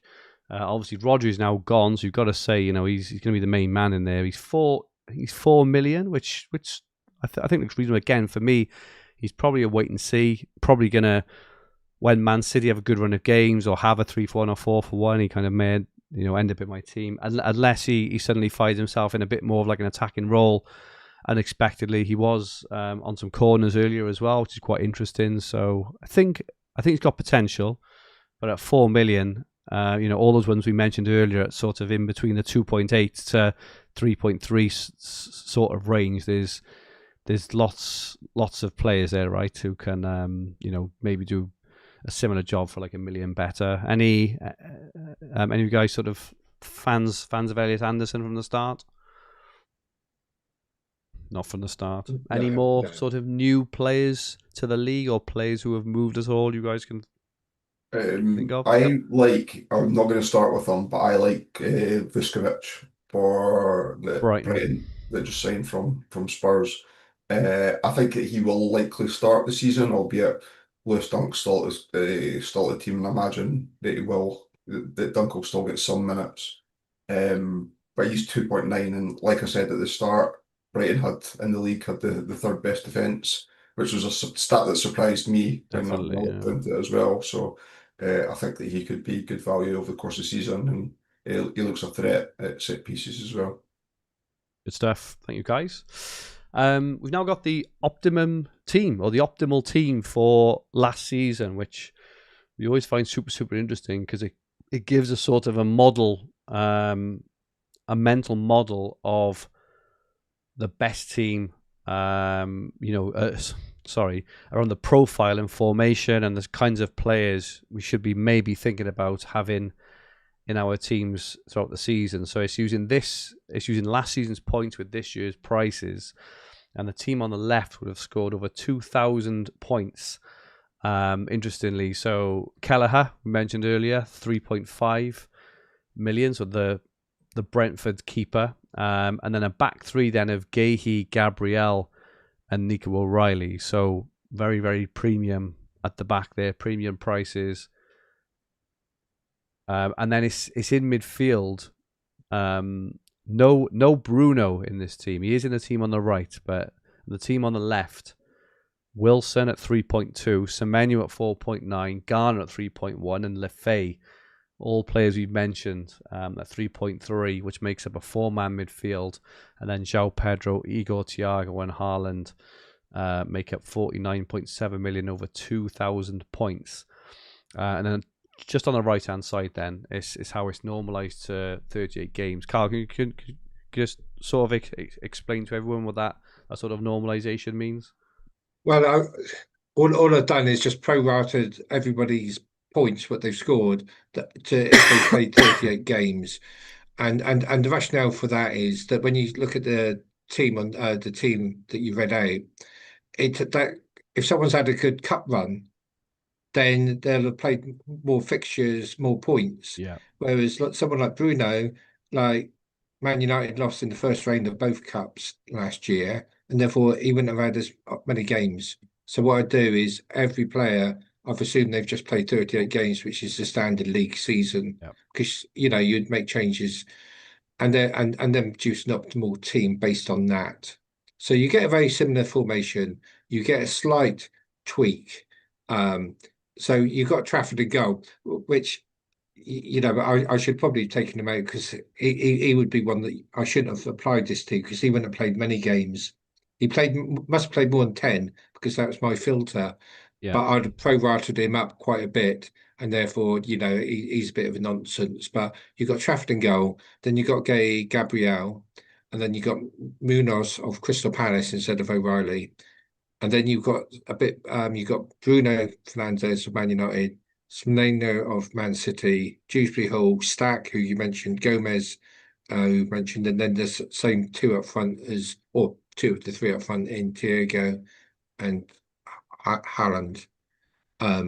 So similar type of formation, three at the back, two forwards instead of three, and a bit more premium by going for Bruno in midfield.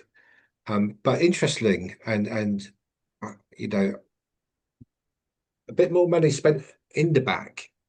So there are the premium defenders, and if I look closely in the slides, yeah, it's obvious they do hold good value compared to the more premium outfield players. So just looking at the profile there of the team. It's a mid-price keeper. It's a premium back three. It's either one or two premium mids or a third forward. But there's three sort of very mid-price to budget mids in the midfield, which I think is super interesting. And that's the critical part for me there. That's where the big saving is, right? Yeah, there's the big man up front and a couple of mid-priced forwards. Well, either João Pedro or Bruno if you're going for midfielder. So that's a really interesting tale for me on this is why I really enjoy looking at this in terms of maybe looking at the build up at my side and the profile, and it's kind of where I'm sort of erring. I think, apart from the no Haaland, definitely go in sort of bigger at the back, because I do think that there is, really good value there. But the mid-price keeper, you'd expected Raya to be in. As we mentioned right at the start, Raya was the top scoring keeper last year. He's not in this team. It's the mid-price one. Thoughts, Paul? Do you find this as interesting as us? Yeah, I think it backs up maybe some of the style in terms of how we're structuring our teams and stuff like that, and correlates to the way that I've done mine. So thankfully, it's like one of those ones where you see the logic and run it past what you do with an eye test, and when the two marry up like that, it's always a good feeling as a kind of reconciliation. Emphasize the points. Superb. Let's move on though then, and I think it's time for got some questions first. So let's run through some questions. Thanks to everyone who dropped them on my Twitter feed. Simon Bulldog asked about learnings from previous seasons, takeaways, lesson learned, strategies. Could I have one from everyone? Has anyone got one to hand? Paul, have you got one to hand? Yeah, learn it. I like Carl go first. Okay. Well, the learning from previous seasons, has always been the patience point. But I think, to me, more of a learning from last year rather than previous seasons is the Carabao Cup. And I do think, I think it's probably more important than what managers give it credit for. So my strategy this year, and I did play it a little bit last year as well, is that if there's choices, and quite often there are fine choices between players, if their team's in the Carabao Cup, they will take preference over a team that's not in the Carabao Cup, because they may play an extra 1, 2, 3, 4, 5 fixtures, not 5, but you know what I mean, extra 2 or 3 fixtures, and they could be playing against like a team from the second or third division and score a hatful of goals. And even though you don't rely, you shouldn't be playing it just for that. I think that you should give it more weighting than what probably most people do give it. I know you put it at the beginning as a bonus. I think it's a bit more than a bonus. Here's a bonus if they play it. Don't get too hooked up by it, but it's definitely something that should be taken a lot more account of than it probably is. It's a really good point about the coin flip. If you're really stuck between a couple of players, like let's just say I'm thinking about, I don't know, Enzo Lefebvre against a Brentford player or keeper, Enzo Lefebvre or Sangari as an example to start off with. Enzo Lefebvre definitely hasn't got a Carabao game in game week 2, whereas Sangari or Brentford has. So when it comes to coin flip, I know what you mean. If I'm tossing up between the two, I'm not sure I would go for a player specifically because of Carabao. Personally, I may do, I may not, but it's more around that if you have got two players and you're weighing them both up, if one has got the Carabao, he's definitely on that side. I suppose. I suppose what I'm saying.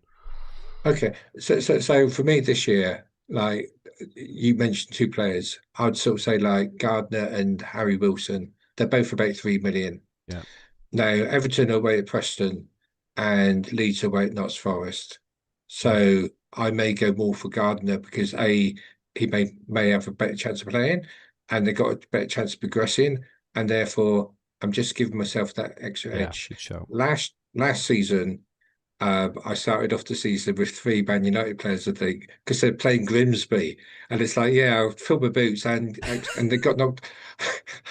But it didn't quite go to plan. No. So I got rid of all 3 of them, and brought in other players. When I was sort of realised that they thought about it, it's like, yeah, and I got rid of them quite quickly, and I was quite happy to be more loose with my transfers because of the Carabao Cup. Whereas if it's a normal season before, I'd have just stuck with the 3 United players and waited until there's no hurry.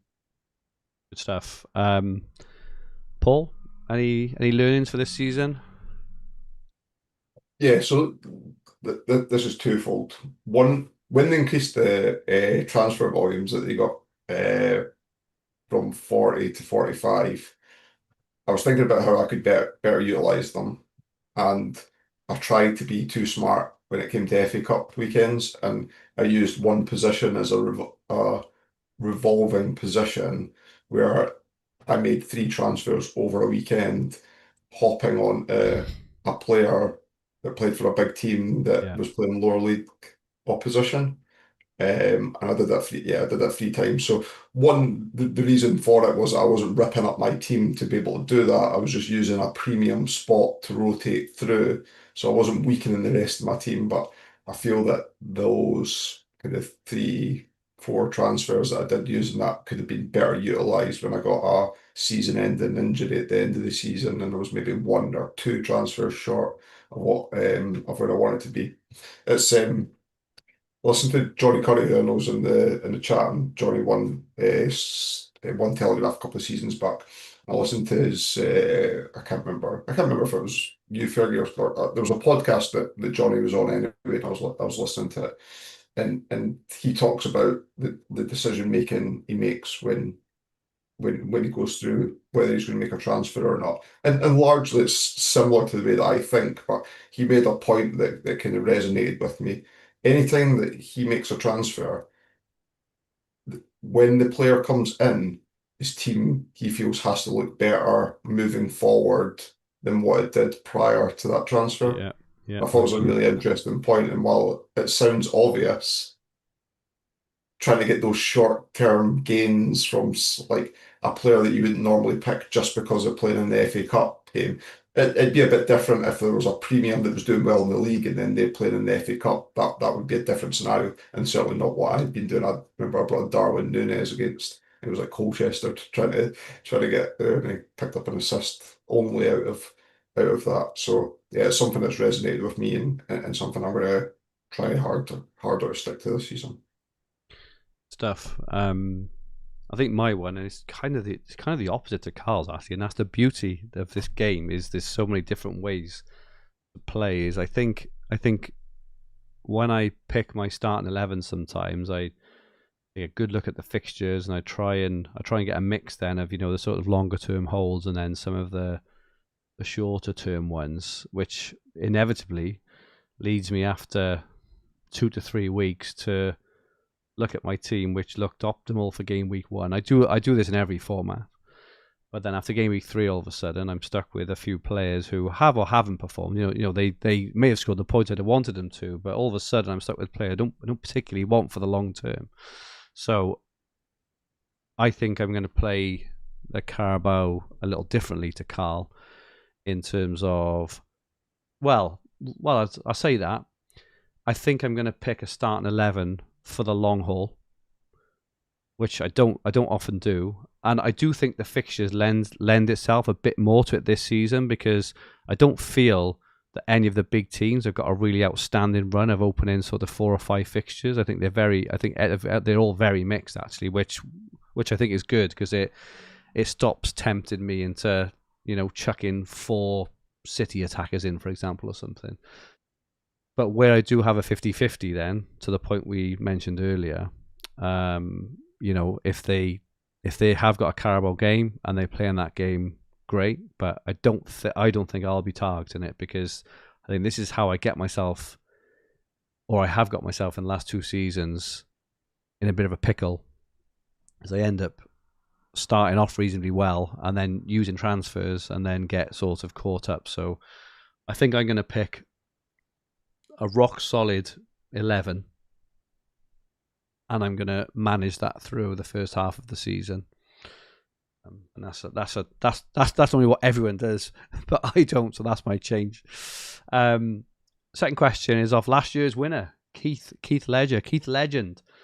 Has always entered 5 different teams in Telegraph. Should I be entering 5 the same? Paul, I know this is your tactic, right? What are your thoughts on how we manage the 5 teams? I think both are viable. For me, just with leagues I play in and such like, it's easier for me to manage one team. I do kind of feel that block defence tactic, whilst operates well at the tail end of the season when you get the fixture games, is more an international tournament play Yeah, rather than yeah, the I agree play with that. necessarily in the certainly from my perspective. If I was, but I wouldn't mind if I was doing up like differing teams, maybe trying that in one or two teams rather than them all. But that's just me personally. Um, so I think it's both viable. Depends on how much headspace you've got in your in the work that goes into that. But Keith, I know, obviously plays the ultimate fantasy game as well. So plays FPL and plays Dream Team as well. So it's not for me, but I wouldn't steer people off it if they've got the time to go through that. I think I'm far more tempted to do it this year than previous years. So again, like thinking about what I've done over the last couple of years, is I've tend to start with 5 different teams on different strategies, right? So I think I did like a Spurs block defense last year, which is obviously a complete disaster. But I'll have like a non-Haaland team or a non-Salah team or whatever else. But what I find is, because I know in my mind the kind of ideal team I want, which normally my first team, is all the other 4 end up slowly morphing into this first team, rather than the other way around, which is what the other sort of strategy, right, where you start off with all 5 the same, as Johnny did the previous year, as you've done as well, and then you deviate from a really rock solid good team. You can then say, "Oh, I'll go Cherky in one and Fodes in the other," or else, and deviate. I think I'm going to move to that more this year, because I find I just end up morphing all the teams all together, and I just end up having 5 very average teams. So, Carl, any thoughts on that, on a sort of strategy piece? No, it's all interesting. I think the good players will have all 5 as one, and then as they get into the later and split them open, because the good players are good anyway to be near the top, and then look at the variations. Whereas me, I would have 5 different teams. The way I like to play is I'll have 5. If I go for block defense, say, I'd have 5 different blocks, and I think one of them will do okay. Yeah. And all I want is one team to do okay, to have a bit of interest as you go into the second half of the season. And if you do it like me, you've just got to be willing to just cut 3 or 4. The 3 ones which fail, just cut them loose. So a lot of it depends on what your objective is. Is it like which team gets the highest Yeah, that's a good rank, point. or are you playing your mini leagues? And therefore the teams are quite important in each of the mini leagues, and therefore having them all the same may be more important. So, it's your objectives. I do 5 different because it's more fun for me that way. Viney says he goes for about 7 block players and then 4 differentials in each team, which is a really, really good way to play. We talked about having the Haaland, the Gabriel, the O'Reilly, and whatever else, and then having a lot of different sorts of fillers around it. Good stuff. Mark Cram asks around, is the block Arsenal defence dead as a strategy? He says about Raya and Gabriel, are they worth it? He says he's unconvinced. I must say I think the Mosquera thing has come in as a bit of a, like obviously unexpected. I think he's super cheap. I think he's a gift, and I don't think I can go without him. So I'm probably going to go with Mosquera. Now, whether I go with him and Gabriel, or him and Raya, or him, Gabriel and Raya, I'm not sure yet. But their fixtures are not great, right? They're home to Coventry.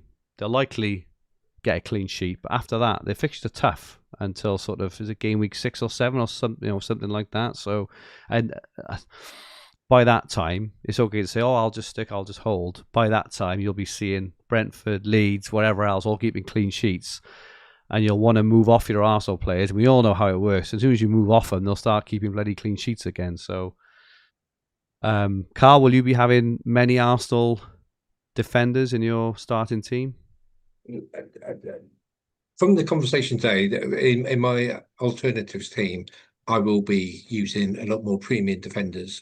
I see nothing wrong in it. I don't even care if Arsenal do have a tough run of fixtures, because A, you don't need to transfer them out, and secondly, they're Arsenal. They're like the best. They are the best team in the country. And last year, to matter after Udo's playing, they know how to stop people scoring goals. So and sometimes against the better teams, they're more focused. The top teams sometimes focus more and therefore aren't as careless and loose at the back because they're 3 up. So it's not something I'm doing myself, but I think it's well worth doing.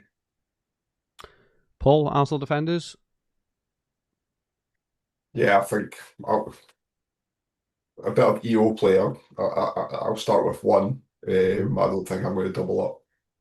I do see the value in Mosquera, especially, and he had a good game today. And I think even if they do sign their centre half, Mosquera can play right back as well. So and White's been a little bit underwhelming. Timber seems to have one of these injuries that it goes on and on and on and on. So he was due back in game week 32 last season. Yeah, Timber. So that's not to say, like, if they sign another centre half, that Mosquera's going to get no minutes either. Like you could see him there. So I do see him as a viable option. It's just I'm pretty happy with my team without him though. Yeah, and thanks Ray in the chat. Arsenal actively looking for a new centre back. Konza, I get that, and if Konza signs, I would go for Mosquera. It's obviously just all being equal as it stands. I think Mosquera is nailed in one of the positions. But yes, good point. Mark Carberon asks: Forest, Bournemouth, Palace, Sunderland, Leeds, Brentford, the teams with good defenders priced around 2.5 to 3 million, all have toughish starts. Which team defence takes your fancy? Well, it's definitely Forest for Carl. We know that, as we'll see in his draft in a little while. And I would say, Carl, that based on what you said about the Glasner effect, based about the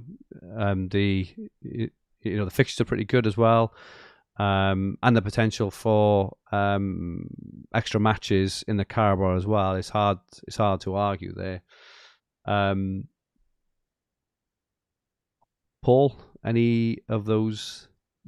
Just defenders? What I said earlier on. I know the question specifically calls out the tougher starts, and Colin and I disagree slightly on whether you should target early fixtures or not when picking these assets. But the fact that Forest are top of the defensive ticker suggests that I think these days, if you maybe take the promoted sides away, like what is an easy fixture in the Premier League anymore, right? Like I think anything really from kind of 7th, 8th down to 17th is all like they're all good sides now. And, so when you anyone look at can score. I've noticed a trend in the last sort of 5 or 10 years maybe where years ago all the sort of bottom half teams didn't really have a striker who was capable of scoring maybe 12 to 15 goals a season, say. A top striker in a bottom half club would maybe score, I don't know, maybe sort of 6 and 8 and 10. Whereas nowadays, every every team in the league has got some fabulous attacking talent, haven't they? And I don't think it used to be like that. That's just an observation I've had over the years anyway, is every team has got a top player or two who can just score that one goal, and as you say, like Man City will win 4-1, but they'll always concede, won't they, and things. Sorry, I did interrupt you then, Paul. Do apologise. But you lost your point. Sorry, mate. Okay, Rob Taylor says, can't wait for this. Haaland or no Haaland? Is there any world, Carl, where you don't start with Haaland in your team? Yeah, I've never got any qualms with not starting Haaland. That he is in my team, but I've got no issue not putting him in my team if I needed the money to spend elsewhere. Because when you look at his cost and what he returns, but you can spend your money and get better gifts elsewhere. So don't be afraid of going without him. And sort of it goes back to your point. If you say, I think if his ownership's 70% or whatever it is, Yeah. that's more of a reason not to go for him. So I take the complete opposite view that you. You like to I sort of get stay that. with the pack. If you think if you've got two options and everybody's going for option A and option B is near enough to the same outcome, then go for option B because a little bit of variance and you win. You know, if you're with option A, you're just with everybody else, and it makes no difference. Paul, any worlds you're not going with Haaland? No. You're with him No. all day long. No, I'm sticking with him, and just because I think the guaranteed stream of points that comes from him and the value that I've got elsewhere in the team. I think that's the point, isn't it? And the shuffle to get to him. Yeah. It's not like previous seasons you had a Salah who was agree. some price to him, and then you can make that switch with one move, whereas it's going to cost you more. Like if you don't start with Haaland, the point of not starting with Haaland is that you're going to spread the funds elsewhere, and then what you're going to do if and when you want to bring him in, it's going to cost you multiple transfers. I think I might my 5 teams. I think I might keep 3 the same, and then have 2 the same non-Haaland teams, just because, and have the João Pedro, Jesus, and Calvert-Lewin, and then just see what I can do. And maybe you could probably have an Arsenal block almost, couldn't you? Right, with that team, which would be insane. Interesting. Mike Oxling asks, who was the cheap defender that Paul had to start last season that no one else had, and how long did he last? Well, let's put to bed the myth. So I highlighted Truefair to you. You picked him. I didn't. But then he kept conceding every bloody week. Like he finished the season incredibly well, but he didn't start the season particularly well, and you were always I was livid. I was like, he would concede every week. I think I worked out that there was a period of like 4 or 5 games he played where he had a grand total of like -1 or something. Yeah, that's right. Yeah, I think he's a good pick. I think he's a really good player. I just picked him in the first half of the season when they were conceding, but in the second half of the season they didn't lose, did they? And they kept a load of clean sheets. When I think he'd already probably bloody sold him. But, or maybe he did okay at the start, and then they went. Remember, Bournemouth started really well in the season, and then I think people might have jumped on him then, and then Bournemouth didn't win for like 12 games or something like that in the middle. Yeah. Let's have a look at our drafts. Bear in mind, these are our drafts. These are not our final teams at all, especially after all the conversation we've had this evening. Carl, yours is up first. Do you want to talk us through your current team? Sure. Well, before I go for it, I'll just re-emphasise a bit of why I went for it again, just because people think I'm more Forest heavy because I think the Glasgow will make them a better team than what they were last year. I think they're a good team anyway, so they would have been better than last year, and he'll make them extra better. And he's very competitive, so I don't expect him to put out weak teams against anybody. Even if he's playing Crawley Town, he will have his top 11 out. So, bearing in that mind, I've gone for a block Forest defence. So I've got Sells and goal, Murillo, Arnie, and Williams as my back 4. And then I've got Gibbs White as the midfielder. So that's my Forest players, and I've put them in. And because they're fairly cheap, I've been able to spend money elsewhere. So I've gone for Gardner. I'm going to have to check his minutes and everything else because of injury, but assuming he's okay. And then Semenyo and Bruno as my 2 midfielders. And then up front, I've got Haaland, Thiago, and Pedro. So because I've got the cheap Forest ones, I meant I could afford Haaland Not that I really want him, but I've got so much money, I've just as well have him. And all the other players are pretty premium. But yeah, I'll switch some. I think that's going to be my core for my main team. I'm not going to. I There's some great players in defence that have been mentioned, and I'll be putting them in all my other teams. But I'm going to keep that because I'm just convinced about Forest, Yeah. and therefore that's why I've gone that direction. Good stuff, Carl. I mean, if Forest get off to a flyer, you are going to go off to an absolute flyer because they're in the Carabao as well. They've got Leeds on the weekends and then Leeds at home again in midweek, haven't they? If they keep a couple of clean sheets there, you are absolutely flying. So, yeah, it looks like a really good team. And to be able to afford Semenyo, Bruno, Haaland, Thiago, and João Pedro, that's a power five. That is really, really good. So, yeah, outstanding team, Carl. Got no arguments there. Paul, a bit more of a rounded team you've got? Yeah, so go back to the 5 core players that I said I was looking to build my team around. So I've got Gabriel, O'Reilly, Semenyo, Haaland, and João Pedro. So that was the 5 main stalwarts.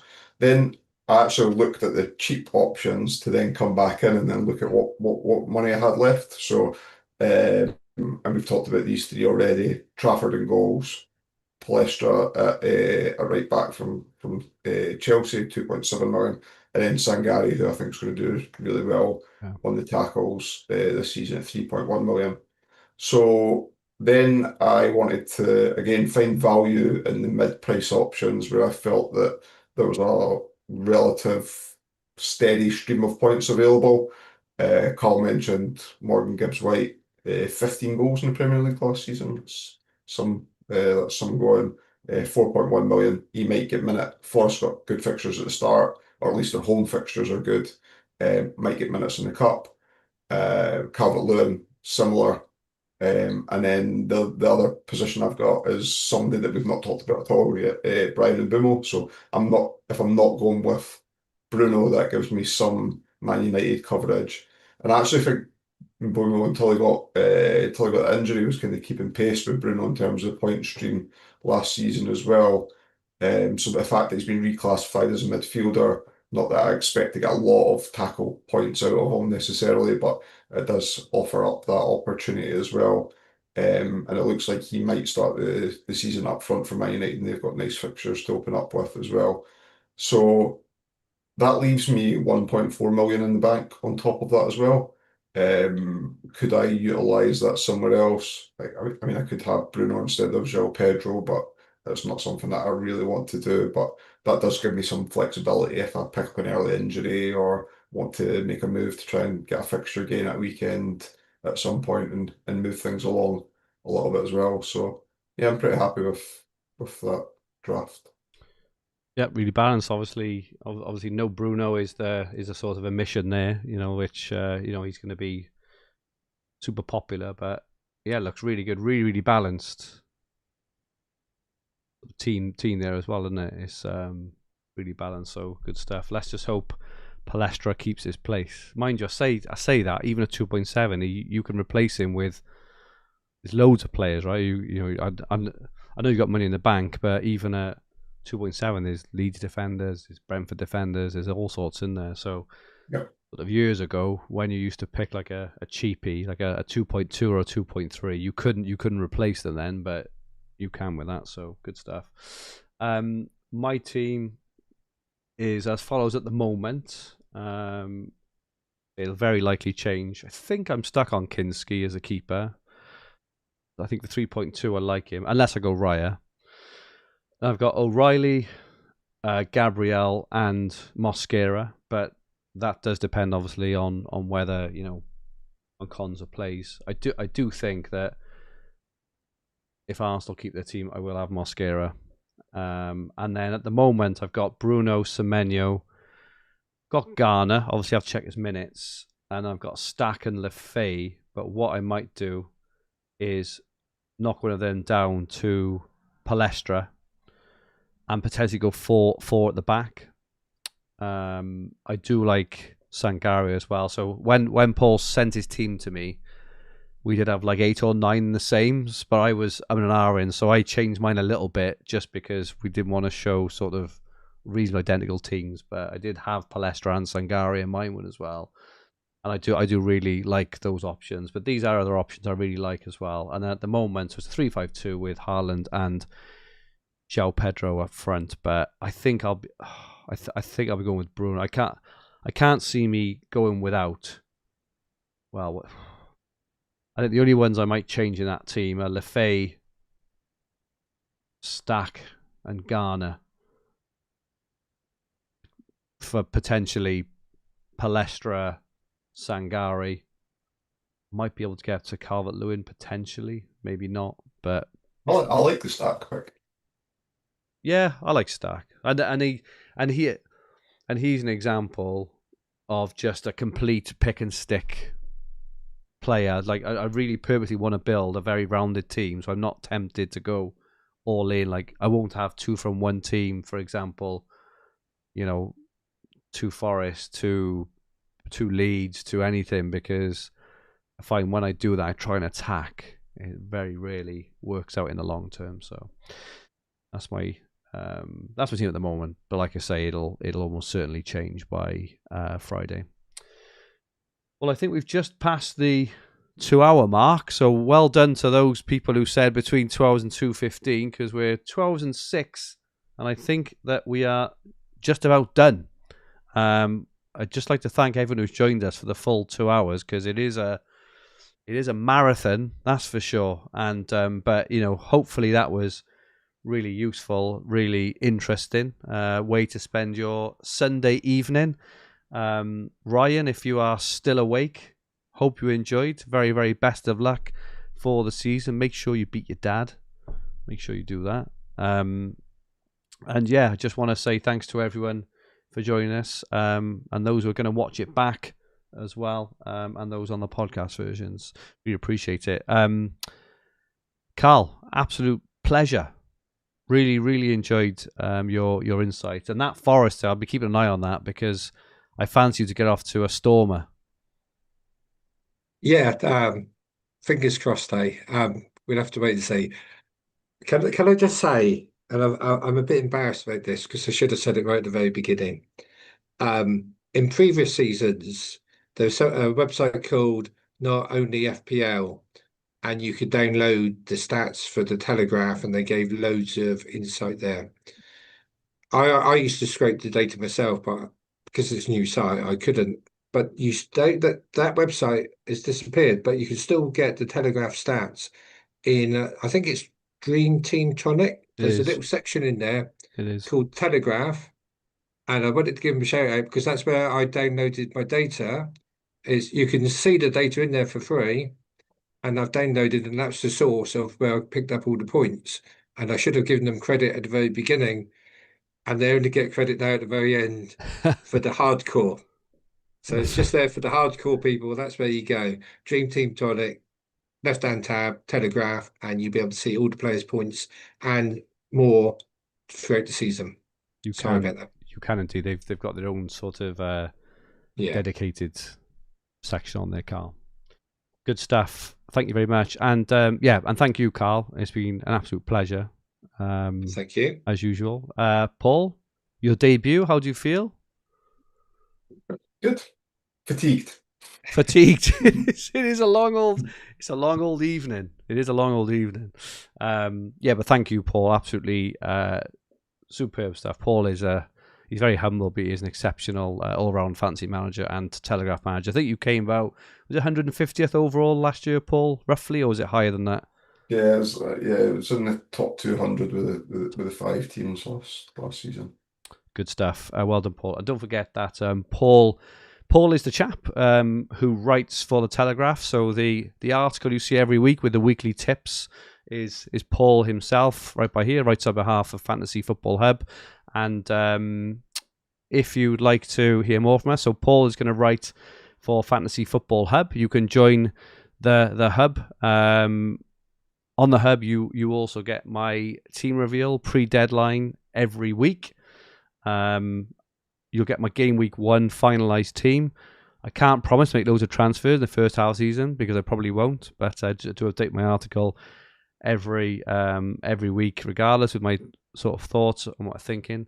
We also have a Fantasy Football Hub Telegraph WhatsApp group. I was having a look. I can't believe how many people's in it. How much it's grown over the last few years. Let's have a quick look now. How many is in there at the moment? There are 177 members in this group, and it's probably fair to say that most of them do really, really well. So again, if you are interested in joining Fantasy Football Hub, you can read my team every single week. You also get access to Paul's articles. I think you can be writing a pre-season one this year, aren't you, Paul? And we're both in the WhatsApp groups as well as with some absolutely fantastic managers as well. You can join Fantasy Football Hub, 50% off on the link below as well. Great stuff. Gutted Luke, he couldn't make it. We normally have Luke with us on his way home from Alton Towers. Too slow, Luke. Gotta be next time. We'll see what we can do for the rest of the season. Apologies, we only managed to get the one out last year. With just, real life sometimes just gets in the way. There's a lot of prep, a lot of work happens in these things, and sometimes we just can't get it. Hopefully we'll be able to record a couple more during this season, but as I kind of mentioned earlier, there's no point doing anything regular, because the advice is just sit on your hands, don't push the button. So this video will be on the Fantasy Football Hub, TFF and Nip and a Half YouTube channel, with the podcast versions available on all major podcast platforms. Don't forget that Paul and I will be live on this very channel tomorrow, talking not only Telegraph, but we talk about FPL, Sun Dream Team, and Cloud FF as well. So you can join us tomorrow evening about, is it 6ish, Paul? Something like that? That's right, 5:30, I think. Yeah. Half five. And we'll be revealing sort of all our teams and thoughts so far for all the games for the season. If you like what you watch, we'd really appreciate it if you press the like button. Remember to subscribe to the channel in the bottom right-hand corner of the screen. If you enjoyed your listen, please rate the podcast and leave a comment. We wish you all the very, very best of luck for the start of the season. Have a good one, and goodbye for now.